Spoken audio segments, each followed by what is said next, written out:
The Divine Pymander of Hermes Trismegistus, in 17 books translated formerly out of the Arabic into Greek and thence into Latin and Dutch and now out of the original into English, by Dr. John Everard. Preface. Judicious reader, this book may justly challenge the first place for antiquity from all the books in the world, being written some hundreds of years before Moses his time, as I shall endeavor to make good. The original, as far as is known to us, is Arabic, and several translations thereof have been published, as Greek, Latin, French, Dutch, etc., but never English before. It is pity the learned translator, Dr. Everard, had not lived and received himself the honor and thanks due to him from the Englishmen for his good will to, and pains for them, in translating a book of such infinite worth, out of the original, into their mother tongue. Concerning the author of the book itself, 4 things are considerable, vis-a-vis, his name, learning, country, and time. The name by which he was commonly styled is Hermes Trismegistus, i.e., Mercurius ter Maximus, or the thrice greatest intelligencer. And well might he be called Hermes, for he was the first intelligencer in the world, as we read of, that communicated knowledge to the sons of men by writing or engraving. He was called ter Maximus for some reasons, which I shall afterwards mention. His learning will appear as by his works, so by the right understanding the reason of his name. For his country, he was king of Egypt.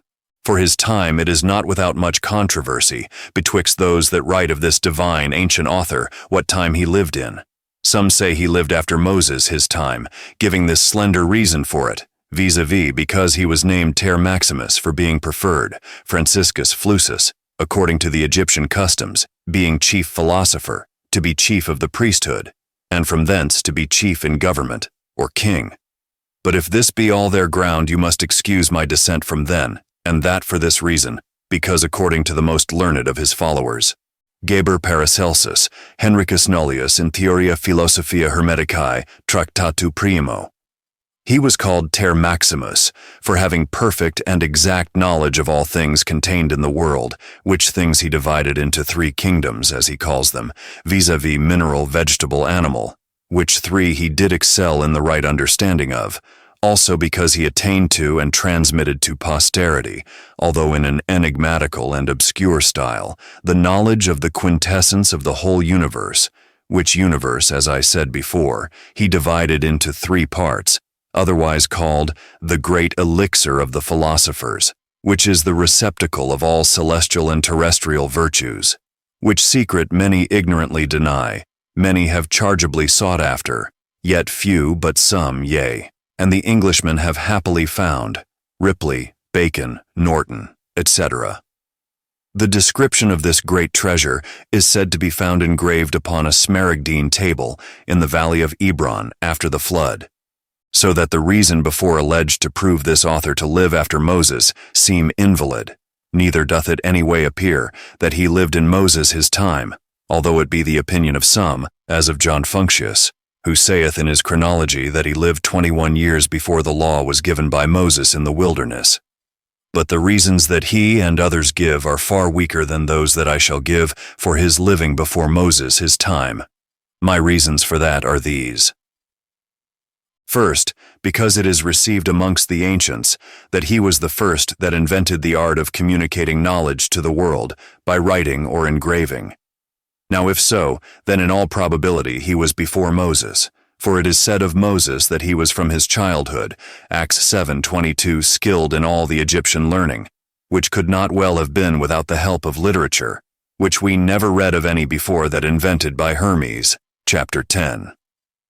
Secondly, he is said by himself to be the son of Saturn and by others to be the scribe of Saturn. Now Saturn, according to historians, lived in the time of Sarug, Abraham's great-grandfather, Sanchoniathon. I shall but take in suidas his judgment, and so rest satisfied that he did not live only before but long before Moses.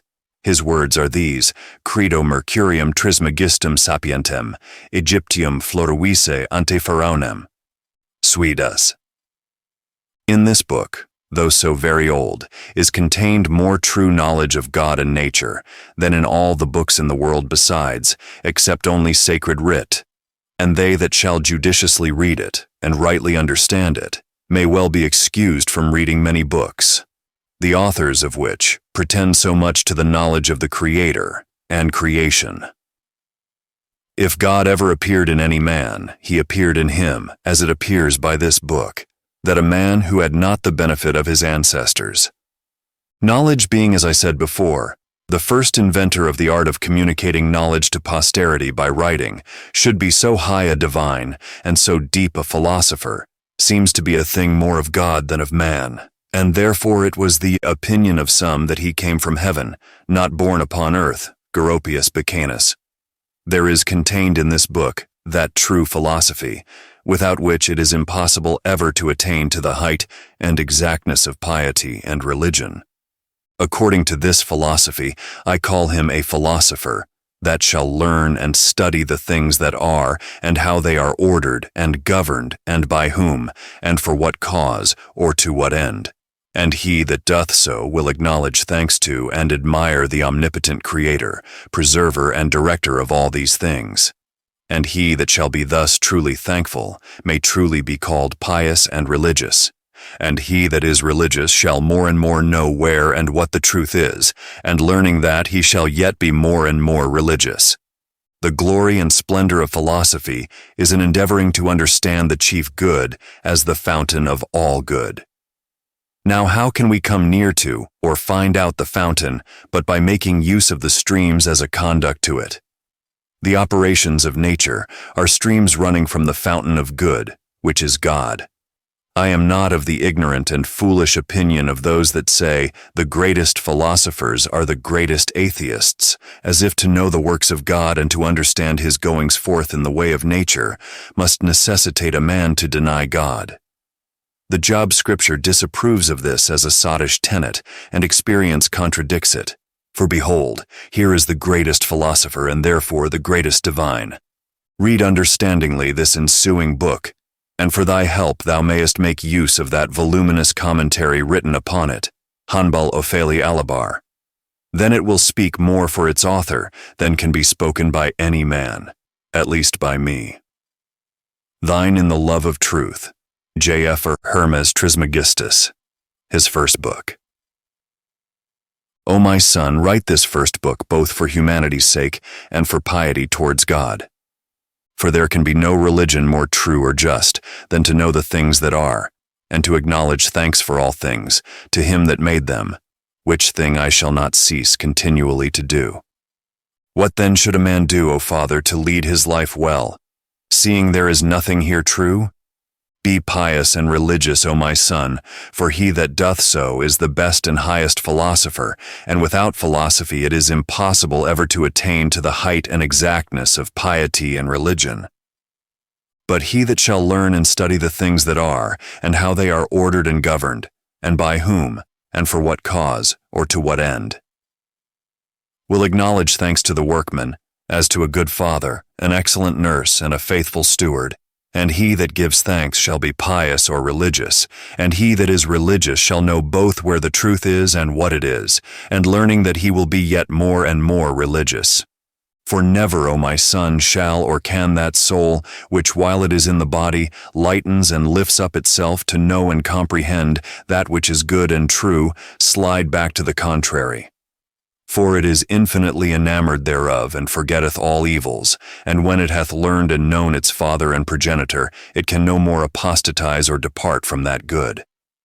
And let this, O son, be the end of religion and piety, whereunto thou art once arrived, thou shalt both live well and die blessedly, whilst thy soul is not ignorant whither it must return, and fly back again. For this only, O son, is the way to truth, which our progenitors travelled in, and by which making their journey, they at length attained to the good. It is a venerable way and plain, but hard and difficult for the soul to go in that is in the body. For first must it war against its own self, and after much strife and dissension it must be overcome of the part, for the contention is of one against two, whilst it flies away, and they strive to hold and detain it. But the victory of both is not like, For the one hasteth to that which is good, but the other is a neighbor to the things that are evil. And that which is good desireth to be set at liberty, but the things that are evil love bondage and slavery. And if the two parts be overcome, they become quiet, and are content to accept of it as their ruler. But if the one be overcome of the two, it is by them led and carried to be punished by its being and continuance here. This is, O son, the guide in the way that leads thither, for thou must first forsake the body before thy end, and get the victory in this contention and strifeful life, and when thou hast overcome, return. But now, O my son, I will by heeds run through the things that are. Understand thou what I say, and remember what thou hearest. All things that are moved, only that which is not is immovable. Every body is changeable. Not every body is dissolvable. Some bodies are dissolvable.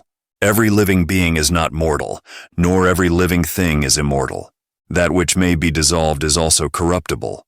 That which abides always is unchangeable. That which is unchangeable is eternal. That which is always made is always corrupted.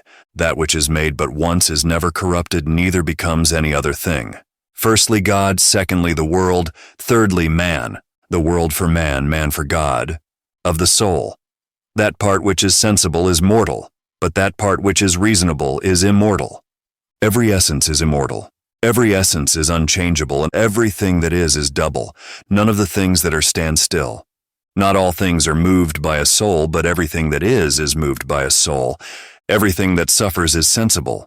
Everything that is sensible suffereth. Everything that is sad rejoiceth also, and is a mortal living creature. Not everything that joyeth is also sad, but is an eternal living thing. Not every body is sick. Every body that is sick is dissolvable. The mind in God, reasoning or disputing or discoursing in man, reason in the mind. The mind is void of suffering, no thing in a body true. All that is incorporeal is void of lying. Everything that is made is corruptible. Nothing good upon earth, nothing evil in heaven. God is good, man is evil. Good is voluntary or of its own accord. Evil is involuntary or against its will. The gods choose good things as good things. Time is a divine thing. Law is humane. Malice is the nourishment of the world. Time is the corruption of man. Whatsoever is in heaven is unalterable. All upon earth is alterable. Nothing in heaven is servanted, nothing upon earth free. Nothing unknown in heaven, nothing known upon earth. The things upon earth communicate not with those in heaven. All things in heaven are unblameable. All things upon earth are subject to reprehension. That which is immortal is not mortal. That which is mortal is not immortal. That which is sown is not always begotten, but that which is begotten always is sown. Of a dissolvable body there are two times, one for sowing to generation, one from generation to death. Of an everlasting body, the time is only from the generation. Dissolvable bodies are increased and diminished. Dissolvable matter is altered into contraries, to wit, corruption and generation, but eternal matter into itself and its like.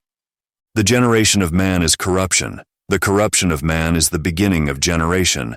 That which offsprings or begetteth another is itself an offspring or begotten by another. Of things that are, some are in bodies, some in their ideas. Whatsoever things belong to operation or working are in a body. That which is immortal partakes not of that which is mortal. That which is mortal cometh not into a body immortal, but that which is immortal cometh into that which is mortal. Operation or workings are not carried upwards, but descend downwards.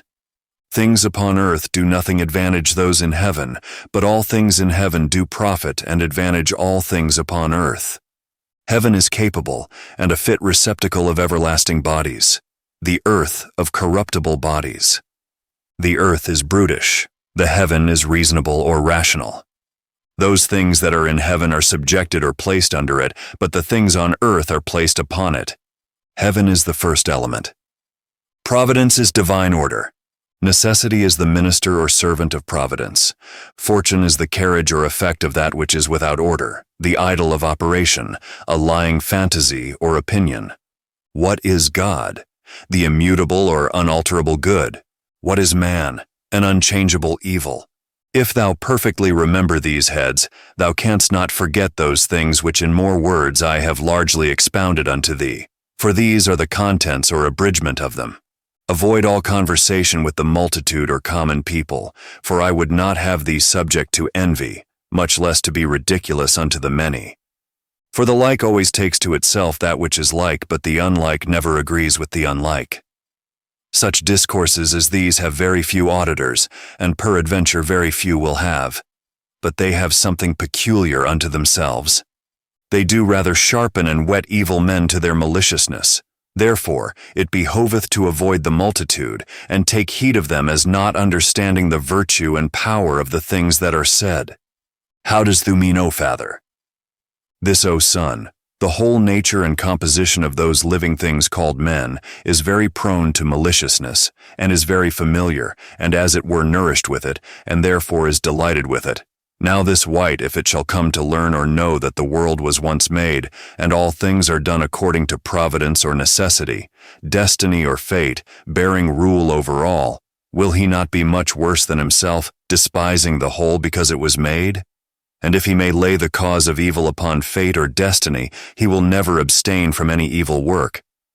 Wherefore we must look warily to such kind of people, that being in ignorance they may be less evil for fear of that which is hidden and kept secret. The end of the first book of Hermes. The second book called Poemander. My thoughts being once seriously busied about things that are, and my understanding lifted up, all my bodily senses being exceedingly holden back, as it is with them that are heavy of sleep, by reason either of fullness of meat or of bodily labor. Methought I saw one of an exceeding great stature, and of an infinite greatness, call me by my name, and say unto me, What wouldst thou hear and see? Or what wouldst thou understand to learn and know? Then said I, Who art thou? I am, quoth he, Poemander, the mind of the great Lord, the most mighty and absolute Emperor. I know what thou wouldst have, and I am always present with thee. Then I said, I would learn the things that are, and understand the nature of them, and know God. How? Said he. I answered that I would gladly hear. Then said he, Have me again in thy mind, and whatsoever thou wouldst learn, I will teach thee. When he had thus said, he was changed in his idea or form, and straightway in the twinkling of an eye all things were opened unto me. And I saw an infinite sight, all things were become light, both sweet and exceeding pleasant, and I was wonderfully delighted in the beholding it. But after a little while there was a darkness made in part, coming down obliquely, fearful and hideous, which seemed unto me to be changed into a certain moist nature, unspeakably troubled, which yielded a smoke as from fire, and from whence proceeded a voice unutterable and very mournful, but inarticulate, inasmuch as it seemed to have come from the light. Then from that light a certain holy word joined itself unto nature, and out flew the pure and unmixed fire from the moist nature upwards on high. It was exceeding light, and sharp, and operative withal. And the air, which was also light, followed the spirit and mourned up to fire, from the earth and the water, insomuch that it seemed to hang and depend upon it. And the earth and the water stayed by themselves so mingled together, that the earth could not be seen for the water, but they were moved because of the spiritual word that was carried upon them. Then said Poemander unto me, Dost thou understand this vision and what it meaneth? I shall know, said I. Then said he, I am that light, the mind, thy God, who am before that moist nature that appeared out of darkness, and that bright and lightful word from the mind is the Son of God. How is that, quoth I? Thus, replied he, understand it. That which in thee seeth and heareth, the word of the Lord and the mind the Father God, differ not one from the other, and the union of these is life. Trismeg. I thank thee. Pymander. But first conceive well the light in thy mind and know it. When he had said thus for a long time we looked steadfastly one upon the other, insomuch that I trembled at his idea or form. But when he nodded to me, I beheld in my mind the light that is innumerable, and the truly indefinite ornament or world, and that the fire is comprehended or contained in, or by a great moist power, and constrained to keep its station. These things I understood, seeing the word, or Pymander. And when I was mightily amazed, he said again unto me, Hast thou seen in thy mind that archetypal form which was before the interminated and infinite beginning?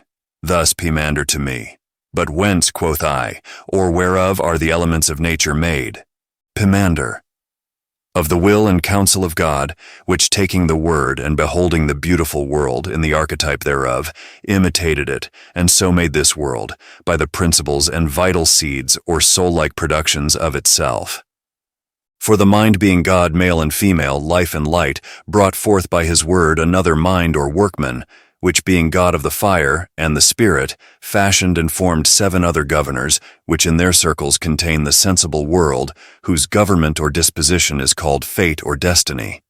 Straightway leaped out, or exalted itself from the downward elements of God, the word of God, into the clean and pure workmanship of nature, and was united to the workman, mind, for it was consubstantial. And so the downward-born elements of nature were left without reason, that they might be the only matter.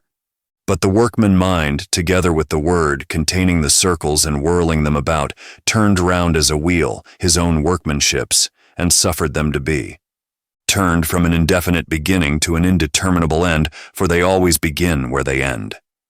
And the circulation or running round of these as the mind willeth, out of the lower or downward-born elements brought forth unreasonable or brutish creatures, for they had no reason, the air-flying things, and the water such as swim.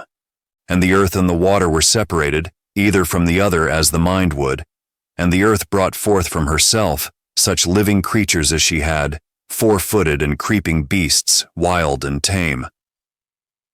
But the Father of all things, the mind being life and light, brought forth man like unto himself, whom he loved his proper birth, for he was all beauteous, having the image of his Father. For indeed God was exceedingly enamored of his own form or shape, and delivered unto it all his own workmanships. But he, seeing and understanding the creation of the workman in the whole, would needs also himself fall to work, and so was separated from the Father, being in the sphere of generation or operation.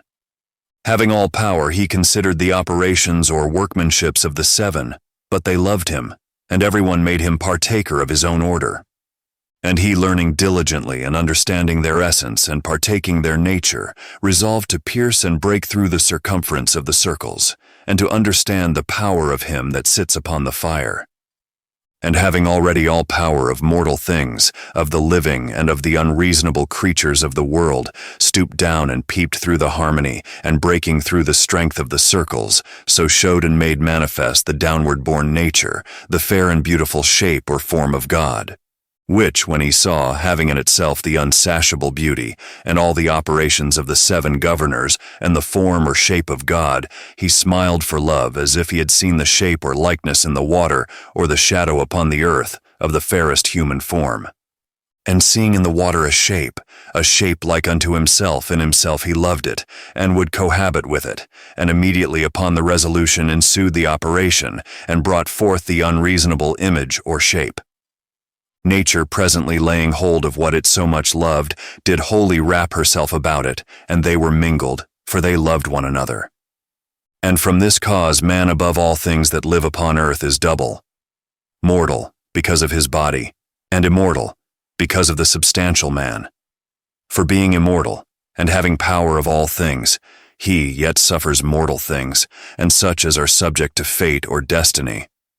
And therefore, being above all harmony, he is made and become a servant to harmony. He is hermaphrodite, or male and female, and watchful. He is governed by and subjected to a Father, that is both male and female, and watchful.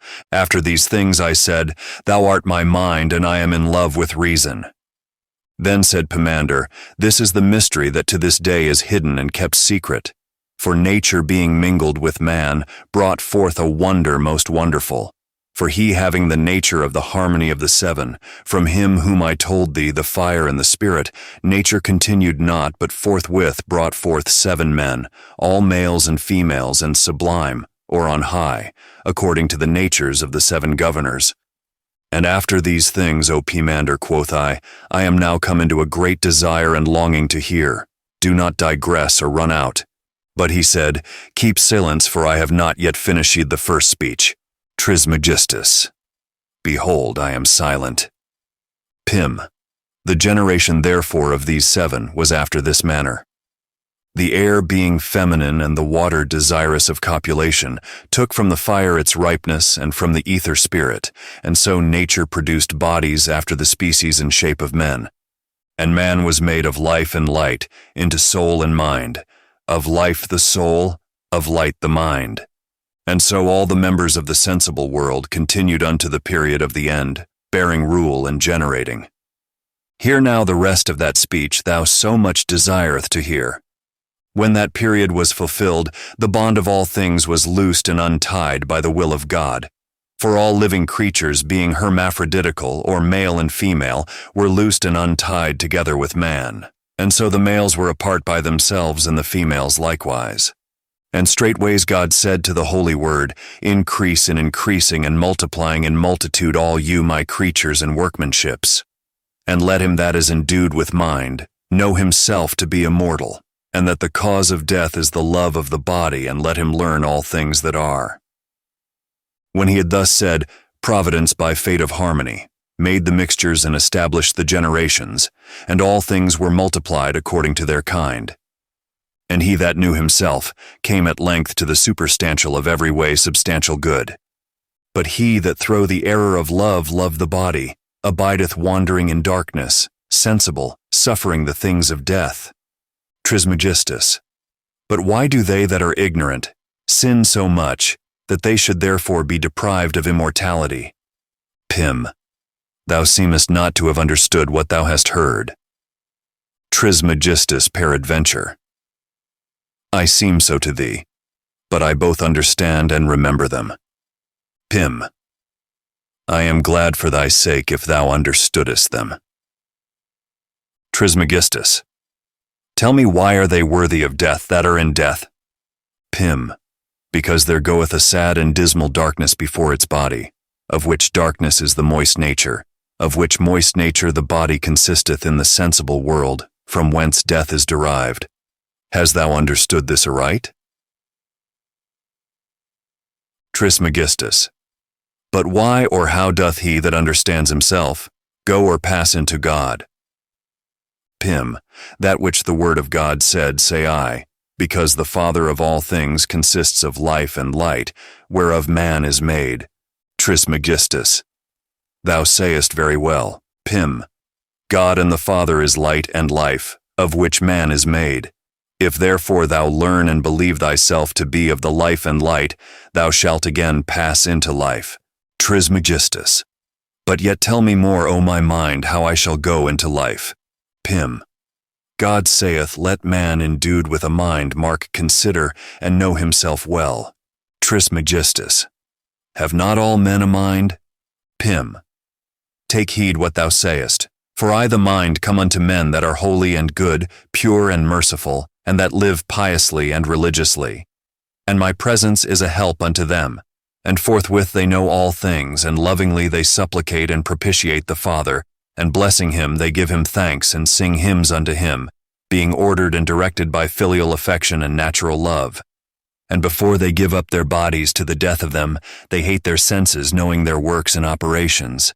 Rather I that am the mind itself will not suffer the operations or works which happen or belong to the body to be finished and brought to perfection in them. But being the porter or doorkeeper, I will shut up the entrances of evil and cut off the thoughtful desires of filthy works. But to the foolish and evil and wicked and envious and covetous and murderous and profane, I am far off, giving place to the revenging demon, which applying unto him the sharpness of fire, tormenteth such a man sensible, and armeth him the more to all wickedness, that he may obtain the greater punishment. And such an one never ceaseth, having unfulfilled desires, and unsatisfiable concupiscences, and always fighting in darkness. For the demon always afflicts and tormenteth him continually, and increaseth the fire upon him more and more. Trismegistus. Thou hast, O mind, most excellently taught me all things as I desired, but tell me moreover, after the return is made, what then? Pim. First of all, in the resolution of the material body, the body itself is given up to alteration, and the form which it had becometh invisible. and the idle manners are permitted, and left to the demon, and the senses of the body return into their fountains, being parts and again made up into operations. And anger and concupiscence go into the brutish or unreasonable nature, and the rest striveth upward by harmony. And to the first zone it giveth the power it had of increasing and diminishing. To the second, the machinations or plotting of evils, and one effectual deceit or craft. To the third, the idle deceit of concupiscence. To the fourth, the desire of rule, and unsatiable ambition. To the fifth, profane boldness and the headlong rashness of confidence. To the sixth, evil and ineffectual occasions of riches. To the seventh zone, subtle falsehood always lying in wait, and then being made naked of all the operations of harmony, it cometh to the eighth nature, having its proper power, and singeth praises to the Father with the things that are, and all they that are present rejoice and congratulate the coming of it, and being made like to them with whom it converseth, it heareth also the powers that are above the eighth nature, singing praise to God in a certain voice that is peculiar to them. And then in order they return unto the Father, and themselves deliver themselves to the powers, and becoming powers they are in God. This is the good unto them that know to be desired. Furthermore, why sayest thou what resteth, but that understanding all men thou become a guide and way leader to them that are worthy, that the kind of humanity, or mankind, may be saved by God? When Poemander had thus said unto me, he was mingled among the powers. But I, giving thanks and blessing the Father of all things, rose up, being enabled by him, and taught the nature of the whole, and having seen the greatest sight or spectacle. And I began to preach unto men the beauty and fairness of piety and knowledge. O ye people men, born and made of the earth, which have given yourselves over to drunkenness and sleep and to the ignorance of God, be sober and cease your surfeit, whereunto you are allured and visited by brutish and unreasonable sleep. And they that heard me come willingly and with one accord. And then I said further, Why, O men of the offspring of earth, why have you delivered yourselves over unto death, having power to partake of immortality? Repent and change your minds, you that have together walked in error, and have been darkened in ignorance.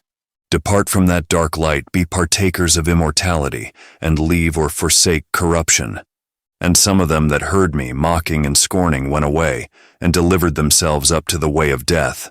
But others, casting themselves down before my feet, besought me that they might be taught. But I, causing them to rise up, became a guide of mankind, teaching them the reasons how, and by what means they may be saved.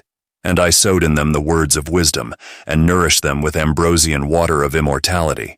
And when it was evening and the brightness of the same began wholly to go down, I commanded them to go down, I commanded them to give thanks to God. And when they had finished their thanksgiving, everyone returned to his own lodging.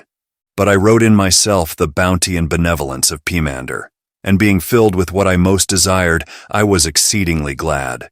For the sleep of the body was the sober watchfulness of the mind, and the shutting of my eyes the true sight, and my silence great with child and full of good, and the pronouncing of my words the blossoms and fruits of good things. And thus it came to pass or happened unto me, which I received from my mind, that is Poemander, the Lord of the Word, whereby I became inspired by God with the truth. For which cause with my soul and whole strength I give praise and blessing unto God the Father. Holy is God, the Father of all things. Holy is God, whose will is performed and accomplished by his own powers. Holy is God, that determineth to be known, and is known by his own, or those that are his. Holy art thou, that by thy word has established all things. Holy art thou, of whom all nature is the image. Holy art thou, whom nature hath not formed. Holy art thou, that art stronger than all power. Holy art thou, that art stronger than all excellency. Holy art thou, that art better than all praise. Accept these reasonable sacrifices from a pure soul, and a heart that stretched out unto thee. O unspeakable, unutterable, to be praised with silence! I beseech thee that I may never err from the knowledge of thee. Look mercifully upon me, and enable me, and enlighten with this grace those that are in ignorance, the brothers of my kind, but thy sons. Therefore I believe thee, and bear witness, and go into the life and light.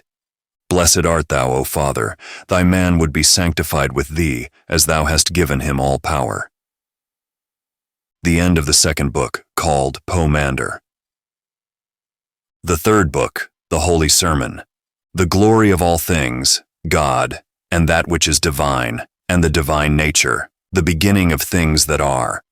God and the mind and nature and matter and operation or working and necessity and matter and operation or working and necessity, and the end and renovation. For there were in the chaos and infinite darkness in the abyss or bottomless depth and water, and a subtle in spirit intelligible in power, and there went out the holy light, and the elements were coagulated from the sand out of the moist substance, and all the gods distinguished the nature full of seeds. And when all things were interminated and unmade up, the light things were divided on high, and the heavy things were founded upon the moist sand, all things being terminated or divided by fire, and being sustained or hung up by the Spirit they were so carried, and the heaven was seen in 7 circles. And the gods were seen in their ideas of the stars with all their signs, and the stars were numbered with the gods in them, and the sphere was all lined with air, carried about in a circular motion by the Spirit of God, and every god by his internal power did that which was commanded him. And there were made 4-footed things, and creeping things, and such as live in the water, and such as fly, and every fruitful seed, and grass and the flowers of all greens, all which had sowed in themselves the seeds of regeneration, as also the generations of men, to the knowledge of the divine works, and a lively or working testimony of nature, and a multitude of men, and the dominion of all things under heaven, and the knowledge of good things, and to be increased in increasing and multiplied in multitude.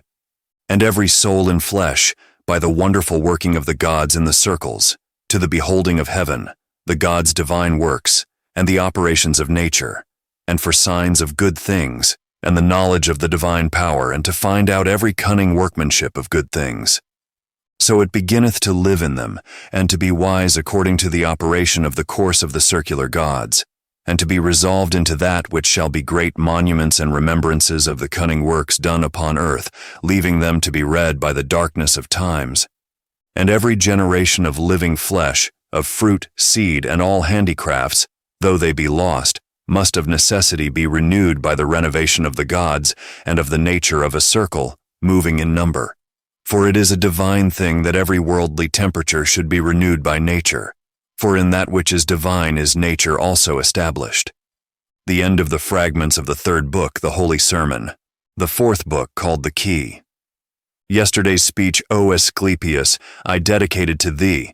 This day it is fit to dedicate to Tat, because it is an epitome of those general speeches which were spoken to him. God therefore, and the Father, and the good, O Tat, have the same nature, or rather also the same act and operation. For there is one name or appellation of nature or increase, which concerneth things changeable, and another about things unchangeable, and about things unmovable, that is to say, things divine and humane. Every one of that which himself will have so to be. But action or operation is of another thing or elsewhere, as we have taught in other things, divine and humane, which must here also be understood. For his operation or act is his will and his essence, to will all things to be. For what is God and the Father and the good but the being of all things that yet are not, and the existence itself of those things that are? This is God. This is the Father. This is the good, whereunto no other thing is present or approacheth. For the world and the Son, which is also a Father by participation, is not for all that equally the cause of good and of life to living creatures. And if this be so, he is altogether constrained by the will of the good, without which it is not possible either to be or to be begotten or made. But the Father is the cause of his children, who hath a will both to sow and nourish that which is good by the Son. For good is always active or busy in making, and this cannot be in any other but in him that taketh nothing, and yet willeth all things to be. For I will not say, O Tat, making them. For he that maketh is defective in much time, in which sometimes he maketh not, as also of quantity and quality. For sometimes he maketh those things that have quantity and quality, and sometimes the contrary. But God is the Father and the good in being all things, for he both will be this and is it, and yet all this for himself, as is true, in him that can see it. For all things else are for this, it is the property of good to be known. This is the good, O Tat, Tat. Thou hast filled us, O Father, with a sight both good and fair, and the eye of my mind is almost become more holy by the sight or spectacle. Trismegistus, I wonder not at it, for the sight of good is not like the beam of the sun, which being of a fiery shining brightness, maketh the eye blind by his excessive light that gazeth upon it. Rather the contrary, for it enlighteneth, and so much increaseth the light of the eye, as any man is able to receive the influence of this intelligible clearness. For it is more swift and sharp to pierce, and innocent or harmless withal, and full of immortality. And they are capable and can draw any store of this spectacle and sight, do many times fall asleep from the body into this most fair and beauteous vision, which thing Celeus and Saturn our progenitors obtained unto. Tat. I would we also, O Father, could do so. Trismegistus. I would we could, O Son, but for the present we are less intent to the vision, and cannot yet open the eyes of our mind to behold the incorporeal and incomprehensible beauty of that good. But then we shall see it when we have nothing at all to say of it. For the knowledge of it is a divine silence and the rest of all the senses. For neither can he that understands that understand anything else, nor he that sees that see anything else, nor hear any other thing, nor in some move the body. For shining steadfastly upon and round the whole mind, it enlighteneth all the soul, and loosing it from the bodily senses and motions, it draweth it from the body, and changeth it wholly into the essence of God. For it is possible for the soul, O Son, to be deified while yet it lodgeth in the body of man, if it contemplate the beauty of the good. Tat. How dost thou mean deifying, Father? Trismegistus. There are differences, O Son, of every soul. Tat. But how dost thou again divide the changes in Trismegistus? Hast thou not heard in the general speeches that from one soul of the universe are all those souls which in the world are tossed up and down, as it were, and severally divided? Of these souls there are many changes, some into a more fortunate estate, and some quite the contrary. For they which are of creeping things are changed into those of watery things, and those of things living in the water, to those of things living upon the land. And airy ones are changed into men, and human souls that lay hold of immortality are changed into demons. And so they go on into the sphere or region of the fixed gods, for there are two choirs or companies of gods, one of them that wander and another of them that are fixed. And so this is the perfect glory of the soul. But the soul entering into the body of a man, if it continue evil, shall neither taste of immortality, nor is partaker of the good. But being drawn back the same way, it returneth into creeping things. And this is the condemnation of an evil soul. And the wickedness of a soul is ignorance. For the soul that knows nothing of the things that are, neither the nature of them, nor that which is good, but is blinded, rusheth and dasheth against the bodily passions, and unhappy as it is and not knowing itself, it serveth strange bodies and evil ones, carrying the body as a burden, and not ruling but ruled, and this is the mischief of the soul. On the contrary, the virtue of the soul is knowledge, for he that knows is both good and religious, and already divine. Tat. But who is such a one, O Father? Trismegistus. He that neither speaks nor hears many things, for he, O Son, that heareth two speeches, or hearings, fighteth in the shadow. For God and the Father and good is neither spoken nor heard. This being so in all things that are the senses, because they cannot be without them. But knowledge differs much from sense, for sense is of things that surmount it, but knowledge is the end of sense. Knowledge is the gift of God, for all knowledge is unbodily, but useth the mind as an instrument, as the mind useth the body. Therefore both intelligible and material things go both of them into bodies. For of contraposition, that is, setting one against another, and contrariety, all things must consist. And it is impossible it should be otherwise. Tat. Who therefore is this material God? Trismegistus. The fair and beautiful world, and yet it is not good. For it is material and easily passable. Nay, it is the first of all passable things, and the second of the things that are, and needy, or wanting somewhat else. And it was once made, and is always, and is ever in generation, and made, and continually makes or generates things that have quantity and quality. For it is movable, and every material motion is generation. But the intellectual stability moves the material motion after this manner. Because the world is a sphere, that is, a head, and above the head there is nothing material, as beneath the feet there is nothing intellectual. The whole universe is material. The mind is the head, and it is moved spherically, that is, like a head. Whatsoever, therefore, is joined or united to the membrane or film of the head, wherein the soul is immortal, and as in the soul of a made body hath its soul full of the body. But those that are further from that membrane have the body full of soul. The whole is a living white, and therefore consisteth of material and intellectual. And the world is the first, and man the second living white after the world, but the first of things that are mortal, and therefore hath whatsoever benefit of the soul all the other have. And yet for all this he is not only not good, but flatly evil as being mortal. For the world is not good as it is movable, nor evil as it is immortal. But man is evil both as he is movable and as he is mortal. But the soul of man is carried in this manner: the mind is in reason, reason in the soul in the spirit in the body. The spirit being diffused and going through the veins and arteries and blood, both moveth the living creature, and after a certain manner beareth it. Wherefore some also have thought the soul to be blood, being deceived in nature, not knowing that first the spirit must return into the soul, and then the blood is congealed, and the veins and arteries emptied, and then the living thing dieth. And this is the death of the body. All things depend of one beginning, and the beginning depends of that which is one and alone. And the beginning is moved that it may again be a beginning, but that which is one standeth and abideth, and is not moved. There are therefore these three: God the Father, and the good, the world, and man. God hath the world, and the world hath man, and the world is the Son of God, and man as it were the offspring of the world. For God is not ignorant of man, but knows him perfectly, and will be known by him. This only is healthful to man, the knowledge of God. This is the return of Olympus.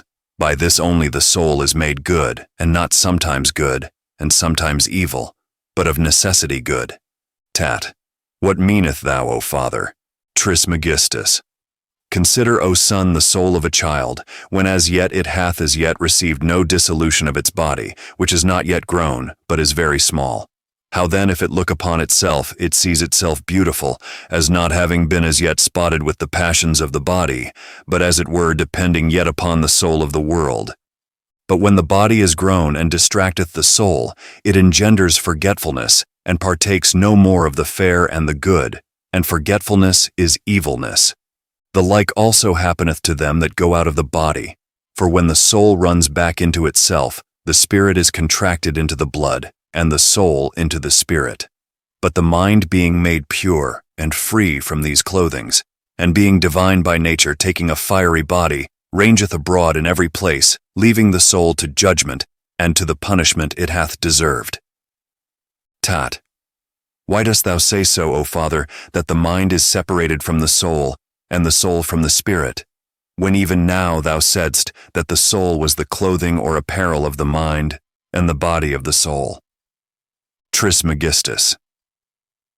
O Son, he that hears must co-understand, and conspire in thought with him that speaks. Yea, he must have his hearing swifter and sharper than the voice of the speaker. The disposition of these clothings or covers is done in an earthly body, for it is impossible that the mind should establish or rest itself, naked, and of itself in an earthly body.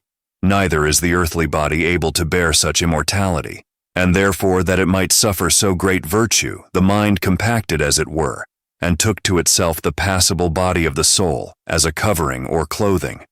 And the soul being also in some sort divine, useth the spirit as her minister or servant, and the spirit governeth the living things. When therefore the mind is separated, and departeth from the earthly body, presently it puts on its fiery coat, which it could not do, having to dwell in an earthly body. For the earth cannot suffer fire, for it is all burned of a small spark. Therefore is the water poured round about the earth, as a wall or defense, to withstand the flame of fire. But the mind being the most sharp or swift of all the divine cogitations, and more swift than all the elements, hath the fire for its body. For the mind, which is the workman of all, useth the fire as his instrument in his workmanship, and he that is the workman of all useth it to the making of all things, as it is used by man to the making of earthly things only, for the mind that is upon earth void or naked of fire cannot do the business of men, nor that which is otherwise the affairs of God. But the soul of man, and yet not every one, but that which is pious and religious, is angelic and divine. And such a soul, after it is departed from the body, having striven the strife of piety, becomes either mind or God. And the strife of piety is to know God, and to injure no man, and this way it becomes mind. But the impious soul abideth in its own offense, punished of itself, and seeking an earthly and humane body to enter into. For no other body is capable of a humane soul, neither is it lawful for a man's soul to fall into the body of an unreasonable living thing. For it is the law or decree of God to preserve a human soul from so great a contumely and reproach. Tat. How then is the soul of man punished, O Father, and what is its greatest torment? Hermes' impiety, O my son. For what fire hath so great a flame as it? Or what biting beast doth so tear the body as it doth the soul? Or dost thou not see how many evils the wicked soul suffereth, roaring and crying out, I am burned, I am consumed, I know not what to say or do, I am devoured, unhappy wretch, of the evils that compass and lay hold upon me. Miserable that I am, I neither hear nor see anything. These are the voices of a punished and tormented soul, and not as many. And thou, O my son, thinkest that the soul going out of the body grows brutish or enters into a beast, which is a very great error. For the soul punished after this manner. For the mind, when it is ordered or appointed to get a fiery body for the services of God, coming down into the wicked soul, torments it with the whips of sins, wherewith the wicked soul, being scourged, turns itself to murders and contumelies, and blasphemies and divers violences and other things by which men are injured. But into a pious soul, the mind entering, leads it into the light of knowledge. And such a soul is never satisfied with singing praise to God, and speaking well of all men, and both in words and deeds always doing good, in imitation of her Father. Therefore, O son, we must give thanks and pray that we may obtain a good mind. The soul therefore may be altered or changed into the better, but into the worse it is impossible. But there is a communion of souls, and those of gods communicate with those men, and those of men with those of beasts. And the better always take of the worse gods of men, men of brute beasts, but God of all, for he is the best of all, and all things are less than he. Therefore is the world subject unto God, man unto the world, and unreasonable things to man. But God is above all and about all, and the beams of God are operations, and the beams of the world are natures, and the beams of man are arts and sciences. And operations do act by the world, and upon man by the natural beams of the world, but natures work by the elements, and man by arts and sciences. And this is the government of the whole, depending upon the nature of the one, and piercing or coming down by the one mind, than which nothing is more divine and more efficacious or operative, and nothing more uniting, or nothing is more one, the communion of gods to men, and of men to gods. This is the bonus genius or good demon, blessed soul that is fullest of it, and unhappy soul that is empty of it. Tat. And wherefore, Father? Trismegistus. Know, son, that every soul hath the good mind, for of that it is we now speak, and not of that minister of whom we said before, that he was sent from the judgment. For the soul without the mind can neither say nor do anything, for many times the mind flies away from the soul, and in that hour the soul neither seeth nor heareth, but is like an unreasonable thing. So great is the power of the mind, but neither brooketh it an idle or lazy soul, but leaves such an one fastened to the body, and by it is pressed down. And such a soul, O son, hath no mind, wherefore neither must such a one be called a man. For man is a divine living thing, and is not to be compared to any brute beast that lives upon earth, but to them that are above in heaven, that are called gods. Rather, if we shall be bold to speak the truth, he that is a man indeed is above them, or at least they are equal in power, one to the other. For none of the things in heaven will come down upon earth, and leave the limits of heaven, but a man ascends up into heaven and measures it. And he knoweth what things are on high and what below, and learneth all other things exactly. And that which is the greatest of all, he leaveth not the earth, and yet is above. So great is the greatness of his nature. Wherefore we must be bold to say that an earthly man is a mortal God, and that the heavenly God is an immortal man. Wherefore by these two are all things governed, the world and man, but they and all things else of that which is one. The end of the fourth book, called the Key.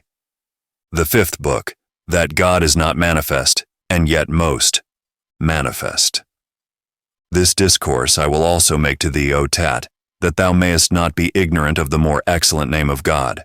But do thou contemplate in thy mind how that which to many seems hidden and unmanifest may be most manifest to thee. For it were not all, if it were apparent.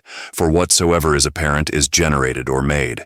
For it was made manifest, but that which is not manifest is ever.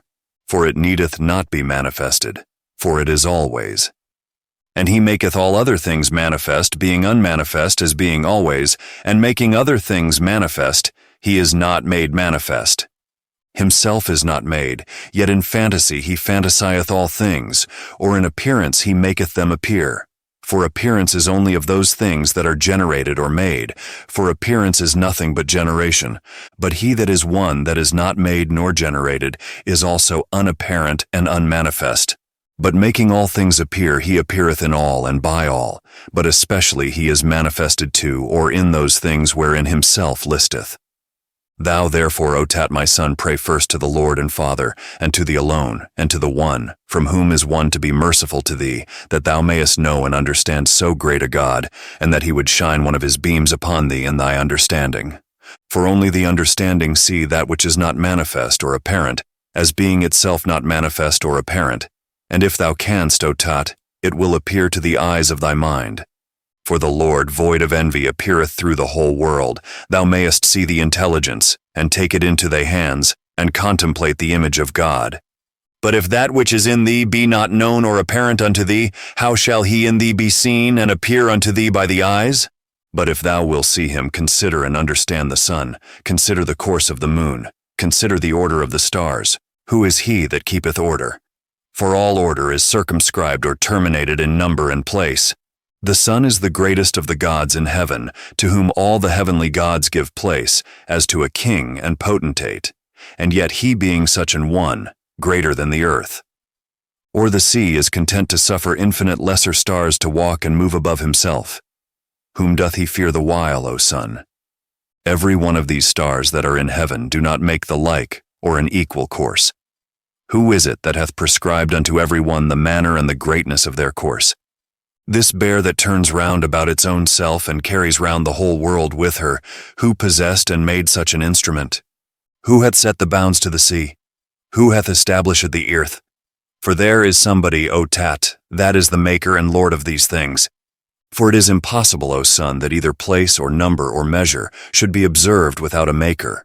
For no order can be made by disorder or disproportion. I would it were possible for thee, O my son, to have wings and to fly into the air, and being taken up in the midst between heaven and earth, to see the stability of the earth, the fluidness of the sea, the courses of the rivers, the largeness of the air, the sharpness and swiftness of the fire, the motion of the stars, and the speediness of the heaven, by which it goeth round about all these. O son, what a happy sight it were at one instant to see all these, that which is immovable moved, and that which is hidden appear and be manifest. And if thou wilt see and behold this workman, even by mortal things that are upon earth, and in the deep, consider, O son, how man is made and framed in the womb, and examine diligently the skill and cunning of the workman, and learn who it was that wrought and fashioned the beautiful and divine shape of man, who circumscribed and marked out his eyes, who bored his nostrils and ears, who opened his mouth, who stretched out and tied together his sinews, who channeled the veins, who hardened and made strong the bones, who clothed the flesh with skin, who divided the fingers and joints, who flatted and made broad the soles of the feet, who digged the pores, who stretched out the spleen, who made the heart like a pyramis, who made the liver broad, who made the light spongy and full of holes, who made the belly large and capacious, who set to outward view the more honorable parts and hid the filthy ones, See how many arts in one matter, and how many works in one superscription, and all exceedingly beautiful, and all done in measure, and yet all differing. Who hath made all these things? What mother, what father? Save only God that is not manifest, that made all things by his own will. And no man says that a statue or an image is made without a carver or a painter. And was this workmanship made without a workman? O great blindness! O great impiety! O great ignorance! Never, O Son Tat, canst thou deprive the workmanship of the workman. Rather, it is the best name of all the names of God, to call him the Father of all, for so he is alone, and this is his work to be the Father. And if thou wilt force me to say anything more boldly, it is his essence to be pregnant, or great with all things, and to make them. And as without a maker it is impossible that anything should be made, so it is that he should not always be, and always be making all things in heaven, in the air, in the earth, in the deep, in the whole world, and in every part of the whole, that is, or that is not. For there is nothing in the whole world that is not himself, both the things that are, and the things that are not. For the things that are he hath made manifest, and the things that are not he hath hid in himself. This is God that is better than any name. This is he that is secret. This is he that is most manifest. This is he that is to be seen by the mind.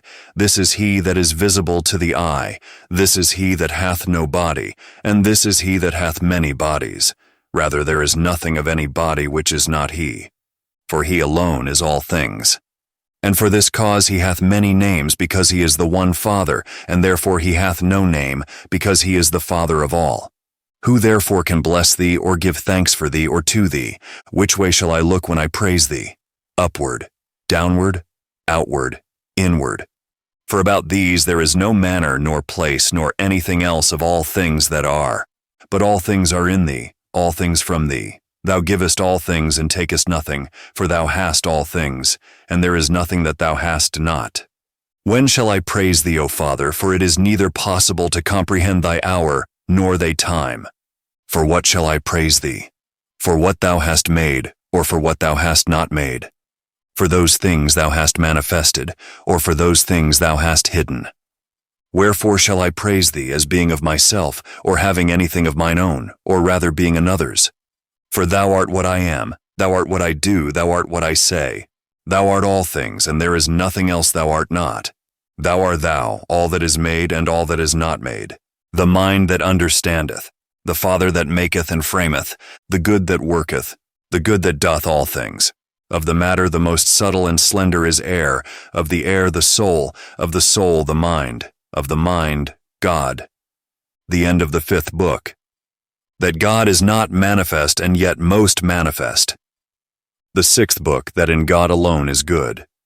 God, O Asclepius, is in nothing but in God alone, or rather God himself is the good always. And if it be so, then must he be an essence or substance, void of all motion and generation, but nothing is void or empty of him.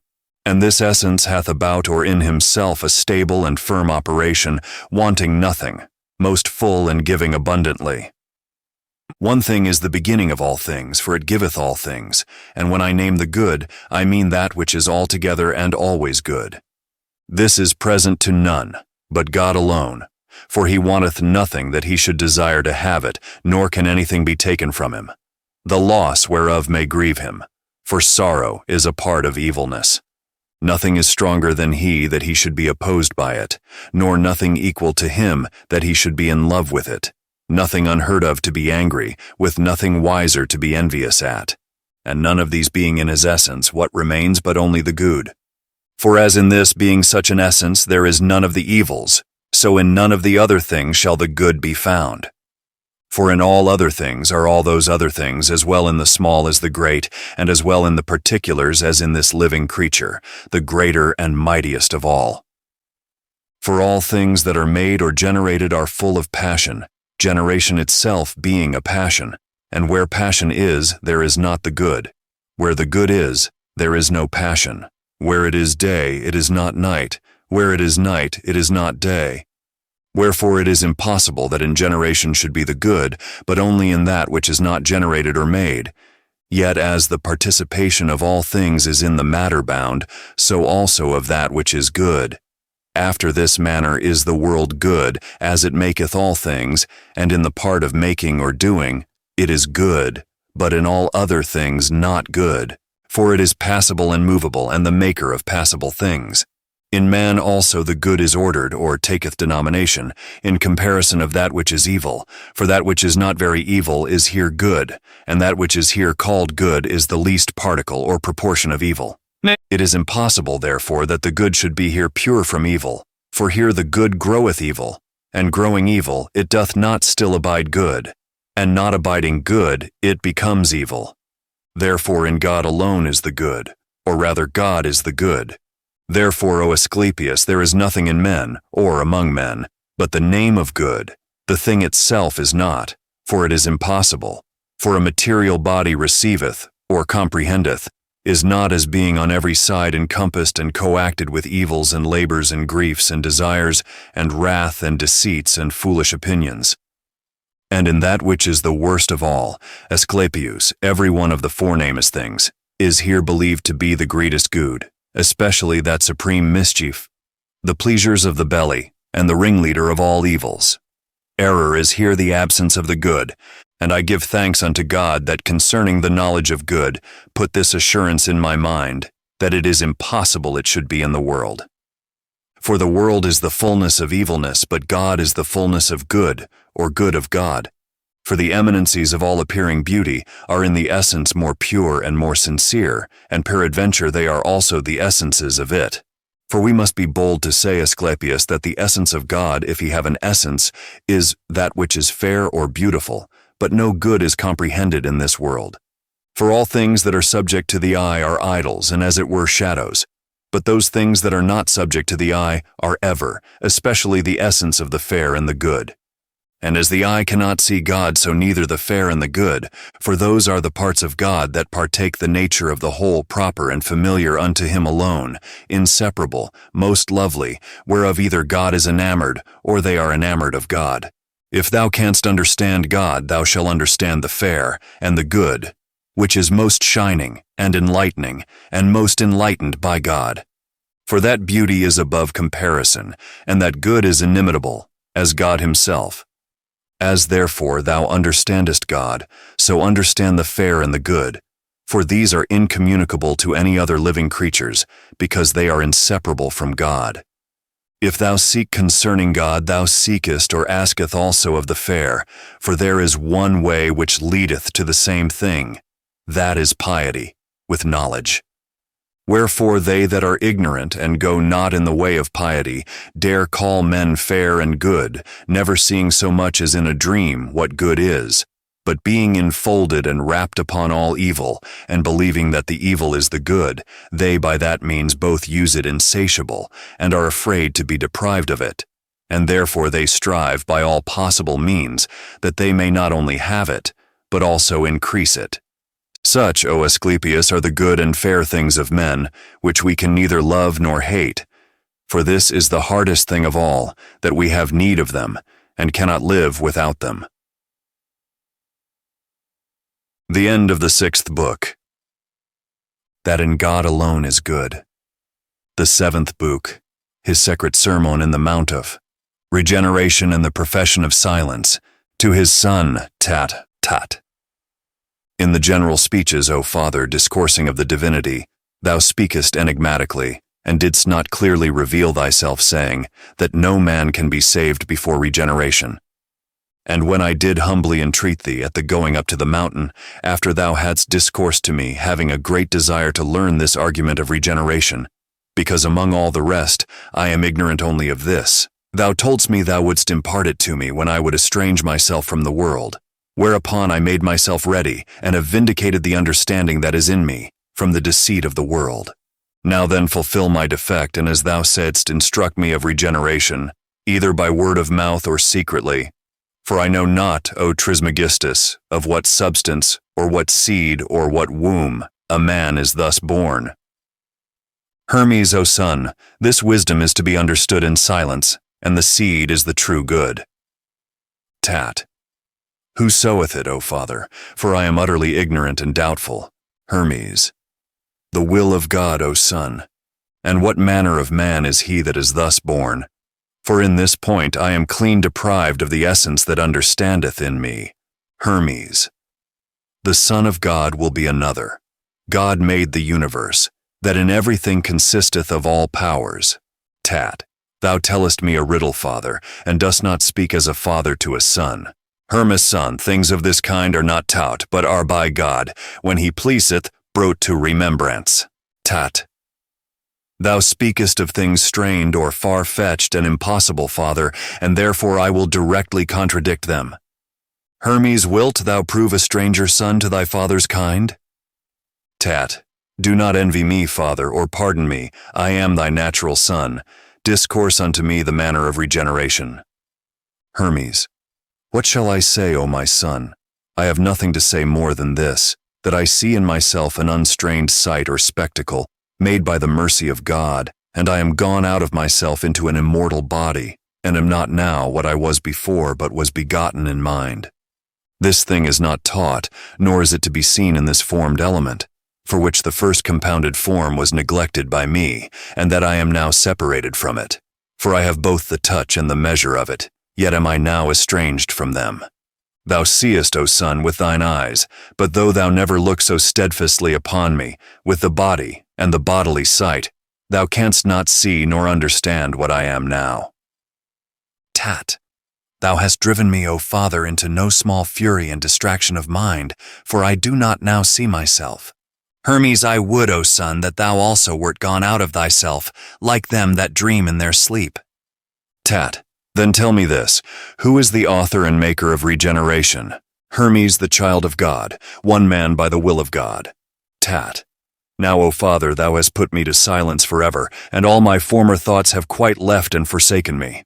For I see the greatness and shape of things here below, and nothing but falsehood in them all. And so thence this mortal form is daily changed and turned by time into increase or diminution, as being falsehood. What therefore is true, O Trismegistus? Trismegistus, that, O my son, which is not troubled, nor bounded, not colored, not figured, not changed, that which is naked, high, comprehensible only of itself, unalterable, unbodily. Tat. Now I am mad indeed, O Father, for when I thought me to have been made a wise man by thee, with these thoughts thou hast quite dulled all my senses. Hermes.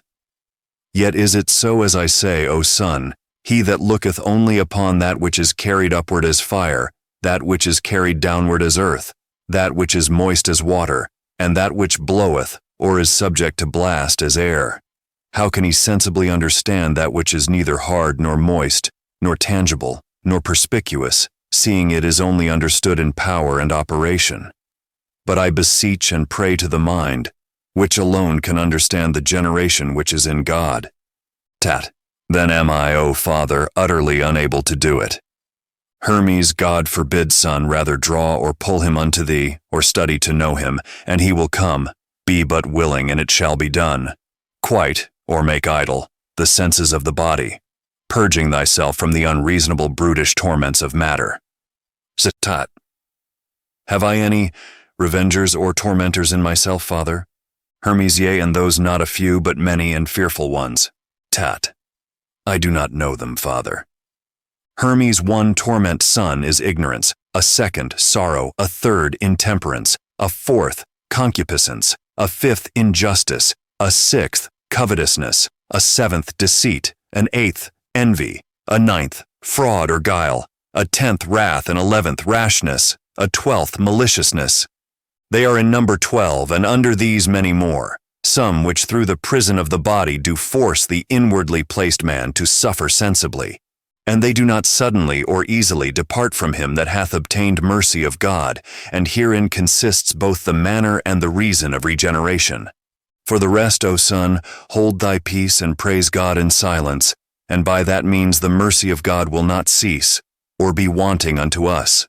Therefore rejoice, my son, from henceforward, being purged by the powers of God, to the knowledge of the truth. For the revelation of God is come to us, and when that came, all ignorance was cast out. The knowledge of joy is come unto us, and when that comes, sorrow shall fly away to them that are capable. I call unto joy the power of temperance, a power whose virtue is most sweet. Let us take her unto ourselves, O Son, most willingly, for how at her coming hath she put away intemperance. Now I call forth continence, the power which is over concupiscence. This, O Son, is the stable and firm foundation of justice. For see how without labor she hath chased away injustice, and we are justified, O Son, when injustice is away. The sixth virtue which comes into us I call communion, which is against covetousness. And when that covetousness is gone I call truth, and when she cometh, error and deceit vanisheth. See, O Son, how the good is fulfilled by the access of truth. For by this means envy is gone from us. For truth is accompanied with the good, together also with life and light. And there came no more any torment of darkness, but being overcome, they all fled away suddenly and tumultuously. Thou hast understood, O Son, the manner of regeneration. For upon the coming of these 10, the intellectual generation is perfected, and then it driveth away the 12, and we have seen it in the generation itself. Whosoever therefore hath of mercy obtained this generation, which is according to God, he leaving all bodily sense, knoweth himself to consist of divine things, and rejoiceth, being made by God stable and immutable. Tat. O Father, I conceive and understand, not by the sight of mine eyes, but by the intellectual operation which is by the powers. I am in heaven, in the earth, in the water, in the air. I am in living creatures, in plants, in the womb, everywhere. Yet tell me further, this one thing, how are the torments of darkness, being in number 12, driven away and expelled by the 10 powers? What is the manner of it, Trismegistus? This tabernacle, O Son, consists of the zodiacal circle, and this consisting of 12 numbers, the idea of one, but all formed nature admit divers conjugations to the deceiving of man. And though they be different in themselves, yet are they united in practice, as, for example, rashness is inseparable from anger, and they are also indeterminate. Therefore, with good reason do they make their departure, being driven away by the 10 powers, that is to say, by the dead. For the number of 10, O Son, is the begetter of souls, and there life and light are united, where the number of unity is born of the Spirit. Therefore, according to reason, unity hath the number of 10, and the number of 10 hath unity. Tat. O Father, I now see the universe and myself in the mind. Hermes. This is regeneration, O Son, that we should not any longer fix our imagination upon this body, subject to the 3 dimensions according to this speech which we have now commented, that we may not at all calluminate the universe. Tat. Tell me, O Father, this body that consists of powers, shall it ever admit of dissolution? Hermes, good word, Son, and speak not things impossible, for so thou shalt sin, and the eye of thy mind grow wicked. The sensible body of nature is far from the essential generation, for that is subject to dissolution, but this is not, and that is mortal, but this immortal. Dost thou not know that thou art born a god, and the son of the one as I am? Tat. How fain would I, O Father, hear that praise given by a hymn, which thou saidst thou heardest from the powers when I was in the octonary. Hermes. As Poemander said, by way of oracle to the octonary, thou dost well, O Son, to desire the solution of the tabernacle, for thou art purified. Pymander, the mind of absolute power and authority, hath delivered no more unto me than those that are written. Knowing that of myself, I can understand all things, and hear and see what I will. And he commanded me to do those things that are good, and therefore all the powers that are in me sing. Tat. I would hear thee, O Father, and understand these things. Hermes, be quiet, O Son, and now hearken to that harmonious blessing and thanksgiving, the hymn of regeneration, which I did not determine to have spoken of so plainly, but to thyself in the end of all. Wherefore this is not taught, but hid in silence. So then, O Son, do thou standing in the open air worship, looking to the north wind, about the going down of the sun, and to the south when the sun ariseth. And now keep silence, Son. The secret song, the holy speech. Let all the nature of the world entertain the hearing of this hymn. Be opened, O earth, and let all the treasure of the rain be opened. You trees, tremble not, for I will sing and praise the Lord of the creation and the all and the one. Be opened, you heavens, ye winds, stand still, and let the immortal circle of God receive these words. For I will sing and praise him that created all things, that fixed the earth, and hung up the heavens, and commanded the sweet water to come out of the ocean into all the world, inhabited and not inhabited, to the use and nourishment of all things or men. That commanded the fire to shine for every action, both to gods and men. Let us altogether give him blessing, which rideth upon the heavens, the creator of all nature. This is he that is the eye of the mind, and will accept the praise of my powers. O all ye powers that are in me, praise the one and all. Sing together with my will, all you powers that are in me. O holy knowledge, being enlightened by thee, I magnify the intelligible light, and rejoice in the joy of the mind.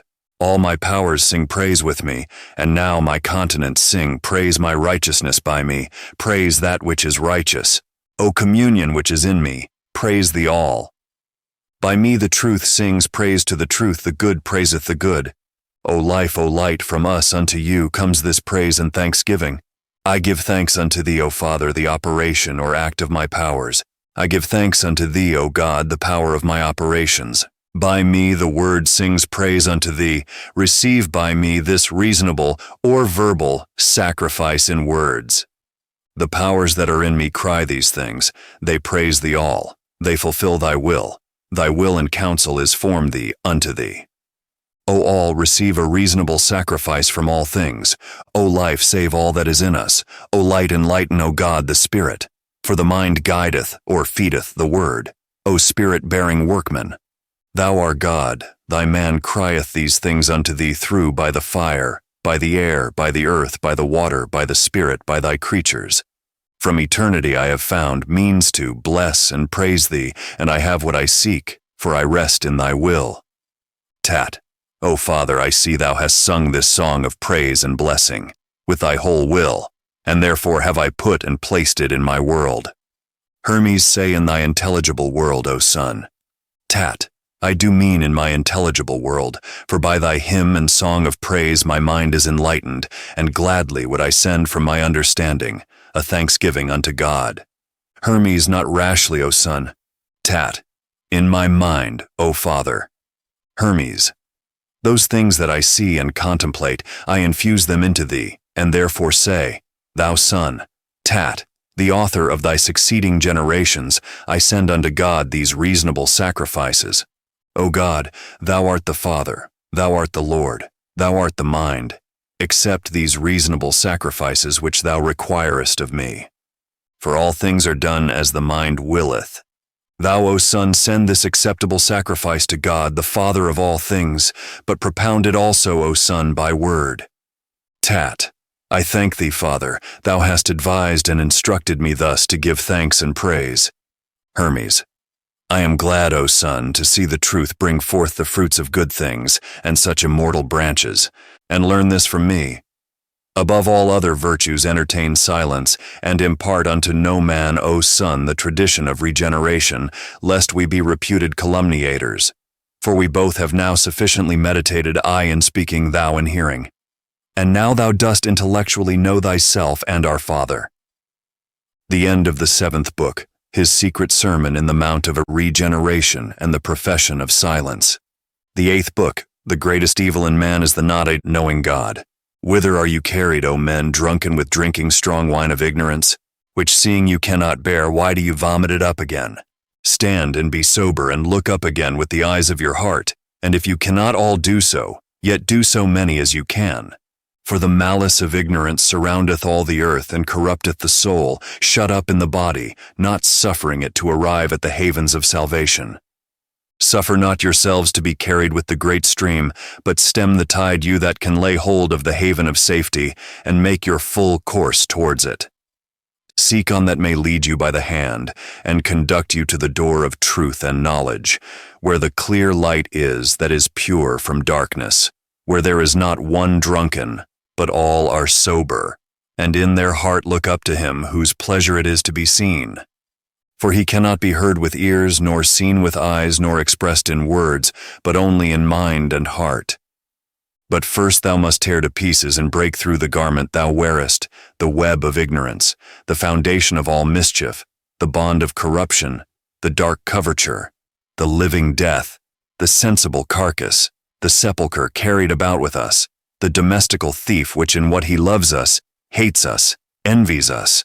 Such is the hurtful apparel wherewith thou art clothed, which draws and pulls thee downward by its own self, lest looking upward and seeing the beauty of truth, and the good that is reposed therein, thou shouldst hate the wickedness of this garment, and understand the traps and ambushes which it had laid for thee. Therefore doth it labor to make good those things that seem and are by the senses judged and determined.